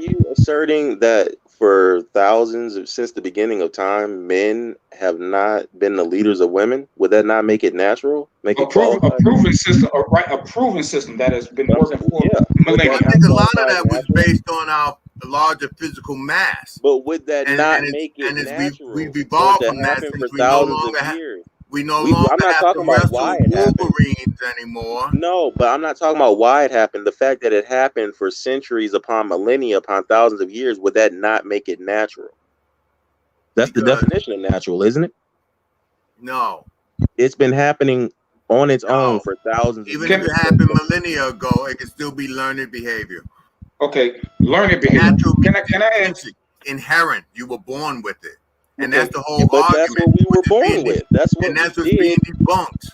Hold on, but okay, that's what we did as we were born. Human beings naturally fell into that. It could have gone the other way, but it didn't. For thousands of years, It was the men led larger women physical. It was the naturally. larger physical body mass. That's what it was. So then Do it what was I say. I'll natural. beat your ass. So then it was natural. Yeah, but being able to beat somebody bloody is not the main tenet of leadership. Listen, it was because they led based off of that for thousands of years. So it was natural. Yes, it was. NYC, can I ask you this basic question? Go ahead. By all means. Who builds and maintains civilizations even up to the present day? Men and women together. So women. Okay, let me ask you this: how have women built this civilization or helped to build this Western civilization with their hand? How have women done that? And how are they the ones maintaining it or helping to maintain it? Back in the agrarian days, they were out in the fields. They were picking the cotton. They were picking the tobacco. They were. I'm talking building, and see, when I'm talking about the building of the infrastructure, who does that, and who maintains it? I don't like to answer question with question, but a quick one. Do you think that's because of women's incapabilities, unwillingness, or because they were discriminated against? Doesn't matter. That's not the question that I asked. Who? That's why they even today, who maintains the infrastructure of the civilization that I'm going to say that men built? Men and women together. Overwhelmingly men. Worldwide, it's overwhelmingly men. Worldwide. And see, but that's vestiges of bygone eras, man. That's changing with every succeeding generation. If that was the case, then whenever we see construction, the people who are building buildings, building roads, we would see a 50-50 or close to 50-50 women and men ratio, but we don't see that. Why is that? Because it's going to take time, man. Or does that have something? Time. Could that have something to do with the females? I know you're going to kill me when I say this. With the females' natural lack of brute strength to actually build and maintain infrastructure, and infrastructure is at the heart of civilizations. Does that have something to do? So is it? Hold on. Is it the civilization itself discriminating against women, or is it nature? Hold on. Is it nature discriminating? Because again, I don't see women building these buildings. I don't see them maintaining them. I don't read about it. I don't see it currently. I just don't. So is it bad that women are just naturally suited? They're not naturally suited to do those things. I don't agree. You know why? Because I just watched the women shot putters in the Tokyo Olympics. I just watched them with the hammer throw. Yeah, they were competing. They were competing against women. They weren't competing against men. They would beat you. Sure, I'm pretty sure that they would, but they weren't. Right then. So it has nothing to do with gender. That's me, but there's some things that they would never beat me in physically. Hold on. They would beat me at that sport because they've literally practiced and honed it. They've been training their whole lives to do that. You might not have the body size. Just like I would not. I saw a whole C-130 of women airborne jumping out of the plane. Ooh, but I'm glad you said. I wouldn't do that. Have you been in the military, sir? Yes, I did. Hoorah, Marine Corps, 2nd Marine Division. Good. Well, I was in the Army, man. I spent 10 years in the Army, and I went to jump school. And I went to jump school, Fort Benning, Georgia. Okay. And when when we first went, I think there were about 12 women. It was about 12 women. How many do you think lasted past the first 2 weeks? How long ago was that? Because women only were allowed in combat units in 2014. That's when they dropped all of the restrictions. So it's only been 7 years. This is not a combat unit. You can be jump qualified and not be in a combat unit. Airborne is a combat unit. Oh boy, I'm not going to go into the United States Army updates, and that's more regulation. But I can tell you that I went in 94. They got women jet fighter pilots. They got women landing multi-ton transports on aircraft carriers at sea. Why is there a distinction between the men and the women's military standard, fitness Huh? standard? Why is there a distinction between the men and women's Well, I was physical going to ask. I armor was going to standard? ask that too. I was going to ask that too. But See, go right in ahead. my The world, fighting it would all be tactics, the same. It the would be one fighting standard. tactics of World War One, World War II, Korea, and Vietnam. They're going the way of the dodo, man. This is a more No, sir, not the fighting tactics. Why is there a difference between the male standard and the female standard you when it cut comes me to the off. I'm physical saying that requirements? the sort of things that require brute strength are less and less so in the military. Now it's much more mechanized. Now it's more automated. Sir, why is there a difference between the male requirement and the female requirement? It should I be just one explained to you requirement. why. I just explained because it's becoming less and less important. This is not John Wayne on That's Okinawa. not explaining to me why. Because there's still, even though all this technology, it's still a difference between the female standard and the male standard. They have one for women and they have one for men, which to me is sexist. It should only be one. We Well, should all have. They need to there either again, you raise see, it or that's lower the it. one natural aspect. Men's higher body mass. So they have different standards. No, sir, I Doesn't reject mean that that because they you can't just said kill. they can do anything that we can, and I Who said agree. that? We need I to never have said one that. standard across the board, one standard. So either lower it to where they can do it too, which is going to make it easier for men, or raise it. But I don't care. But it needs to be one. We need to get rid of these double standards because I agree with you, NYC. We need to make them equal across the board in everything. No more of this. You're a woman, so you only got to carry 100 pounds, and I got to carry 200. Nope. We all got to carry 200 pounds, or we all got to carry 100 pounds. Nope. No Jay, more I of these playing said, games. he said, nope. Well, we done got to the 3 hour and 23 minute mark. So I'm gonna go ahead, man, and wrap this up.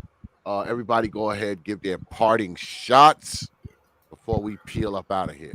Anybody wants to go can go. I'll go first. I agree with you. Men should have the right to relinquish their parental rights by all means. There should be mandatory DNA testing. Um, I think that we should try to examine more the less well-known instances of single parents getting up every day and just doing the damn thing day in and day out without making the news. Yeah, and let's try to ease off a little bit on using heinous examples and celebrity examples to cover the millions of people in these circumstances. I think it gives a skewed picture, particularly with celebrities. And it was great talking to you guys. Great talking to those in the chat. X, thank you for this Absolutely. opportunity. I really Come up. appreciate it. Come up more often, brother NYC. I see you in Well, the chat room all the time. Come up more yeah, I often, know, man. but this is such a convivial and such a calm and civil discussion. I really appreciate it. Perfect Blackness and Mr. J. I am so, but such is not always the case. Yeah, that's And true. while I'm perfectly capable of wrestling on the floor and getting profane and calling names, I mean, I was raised in the bucket of blood, South Jamaica, Queens, New York City. It was a bucket of blood then. It is now. But I don't want to go back to that. I don't want to be judged solely on how well I'm able to roast, cook somebody. I'd rather just allow my facts to be laid out or my opinions in a calm fashion. That's why I don't appear. I took the chance with you because I really appreciate how generally, sometimes it gets out of hand, but generally how you run your panel. And that's very attractive to me, where people allow me to speak and there's no bullying and no ganging up and no sides and cliques and ad hominems. Shout out to Brexit, the community.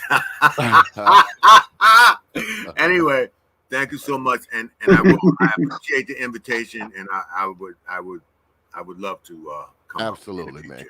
Come again sometime, brother. Come again. Yeah, kick your shoes off. Yeah. Absolutely. Hey, brother NYC, I got one question. I promise it's not going to be a bad one. Should should women boxers be allowed to compete with men boxers? Yes.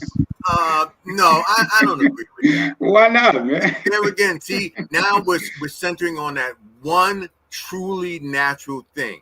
For whatever reason, if the aliens or your God decided that men would have a higher body mass, denser bones, bigger height, that to me, that's the one natural thing. All the rest of that stuff, to me, the jury is still out whether or not it's natural or just learned behavior. Even if it was from millennia ago, it was still learned. You weren't born that way. That's why in the what is that? The rainforest of South America, famously, the elders have to take the boys out and teach them these things because they weren't born doing that. What a lot of what we think is natural is in fact learned behavior, and it's being debunked and it's being unlearned. That's why it's going to take a long time for parity. We got to get rid of all these old heads, such as myself, that's saying, "Oh, girl, you can't do that. Girl, you shouldn't be doing that. Or guy, you shouldn't be doing this." All of us got to die out for generation upon generation, man, before we get the results that you're talking about seeing now. Well, all right. Appreciate it, brother NYC. Perfect Black. Any parting shots, brother? Perfect Black. Paging Perfect Black. Paging Perfect Black. He's And we on mute, mute. so I guess he's trying to figure something out. But I'll go ahead and go. As always, brother X, thank you for having me. Always happy to come on and bring the message about this. NYC, I'm very glad you came up. Great conversation. You made some great points. We disagreed on some things. We agreed on some things. That's how it goes. I was really enjoying the back and forth between you and Perfect Blackness. Me too. Me too. Yeah, I that was was a good sitting back there and forth. listening.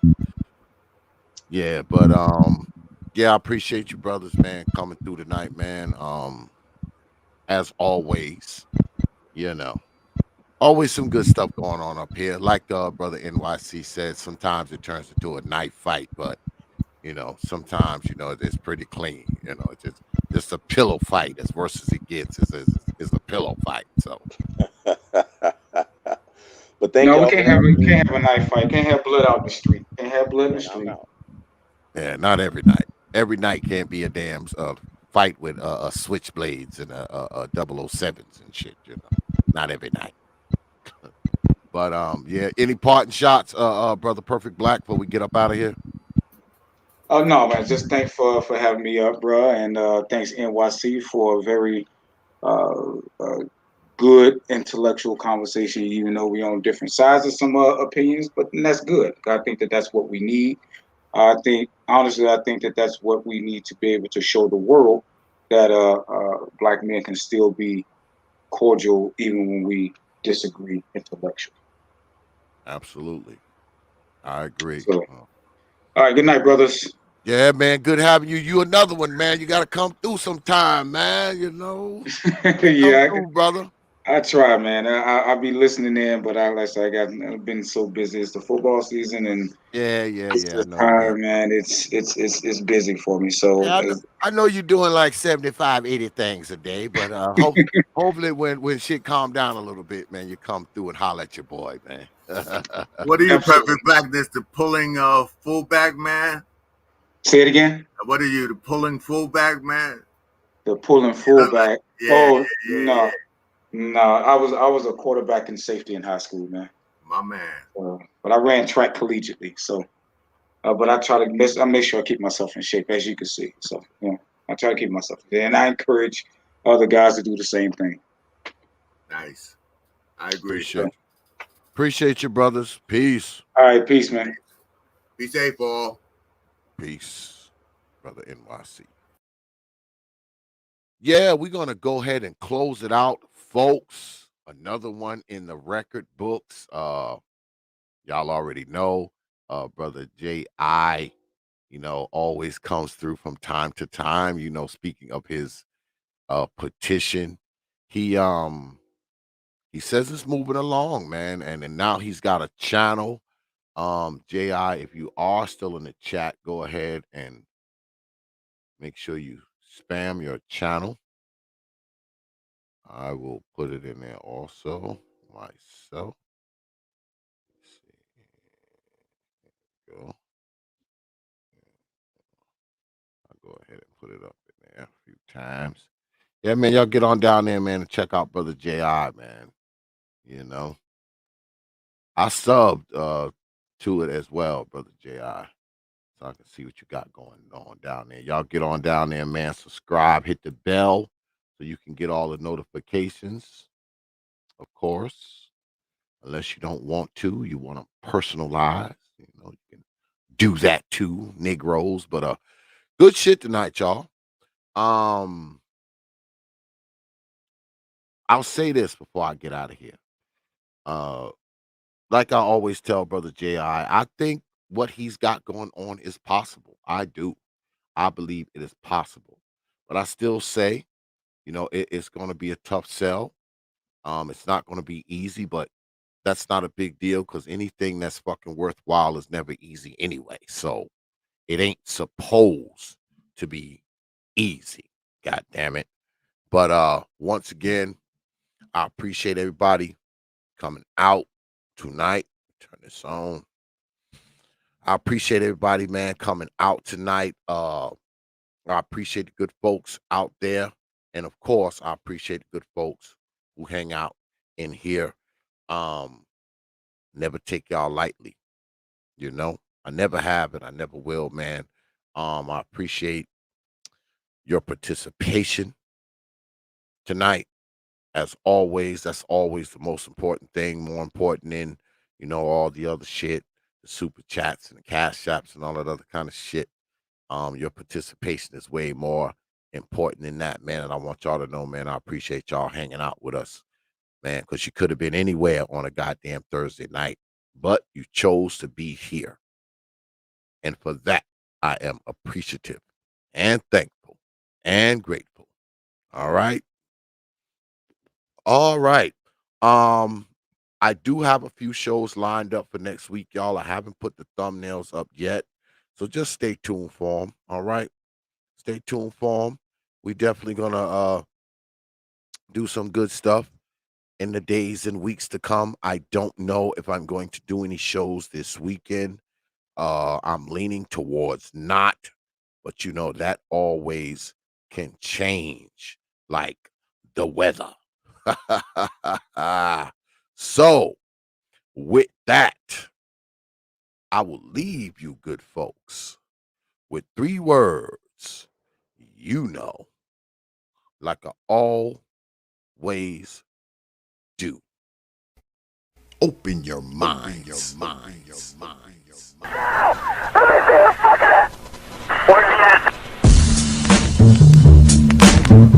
of power, hours of power, hours of power, hours of power. And so a community is where you control your police, you control your commerce, you control your education, you control your house. We don't control none of that. We live in a hood. Huh? Well, what about the Negroes that get out? Oh, well, see,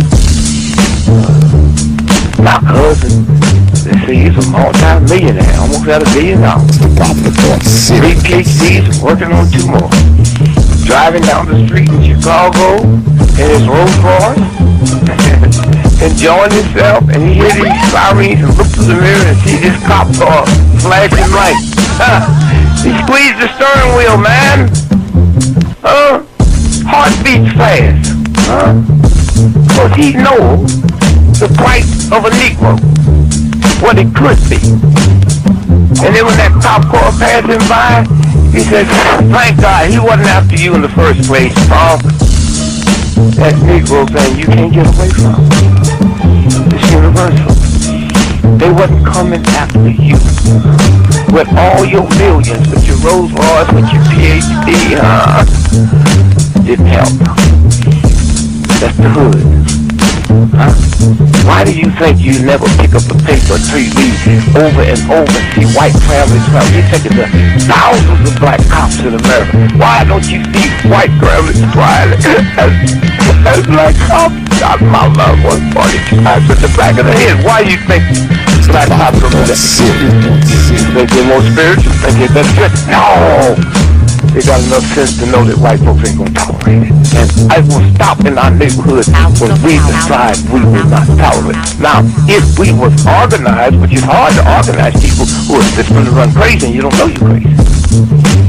But if we were, with the money we have, and the many people who would come to our aid that don't know what it's like to be a Negro, and we said, if we said, look, we saying, if we don't get a federal law to deal with police brutality, that any time a cop or anybody carry a gun, have to have a license just like you used to drive a car. And if you use it wrong, then you lose your license. And if it's upheld, you can never work again as a cop or a store guard or a private detective. How do you get Congress to push that through? Well, you take your economic power and you call on your friends, black, white, young and old, and say, this coming Christmas, if we don't have a federal law to outlaw police brutality by law, then we call them for a nationwide boycott of Christmas and it'll start on Thanksgiving. Well, let me tell you what that means. 79% of all retail in America happens between Thanksgiving and Christmas. People stay in business all year, lose money just for Christmas, huh?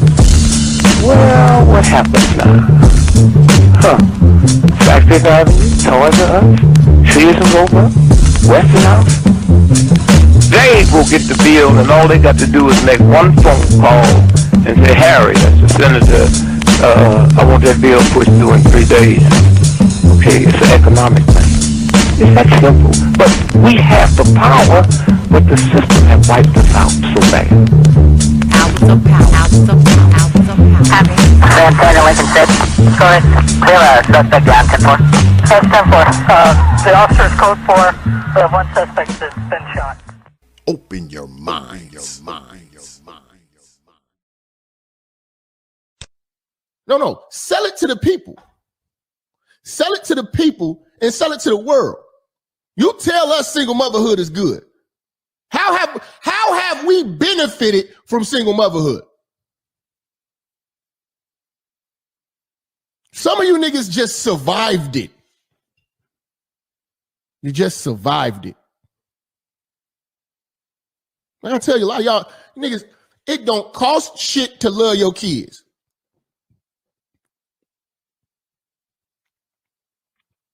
They focusing on trying to get their body together so they can go land a new nigga when their kids need love. Where are your kids?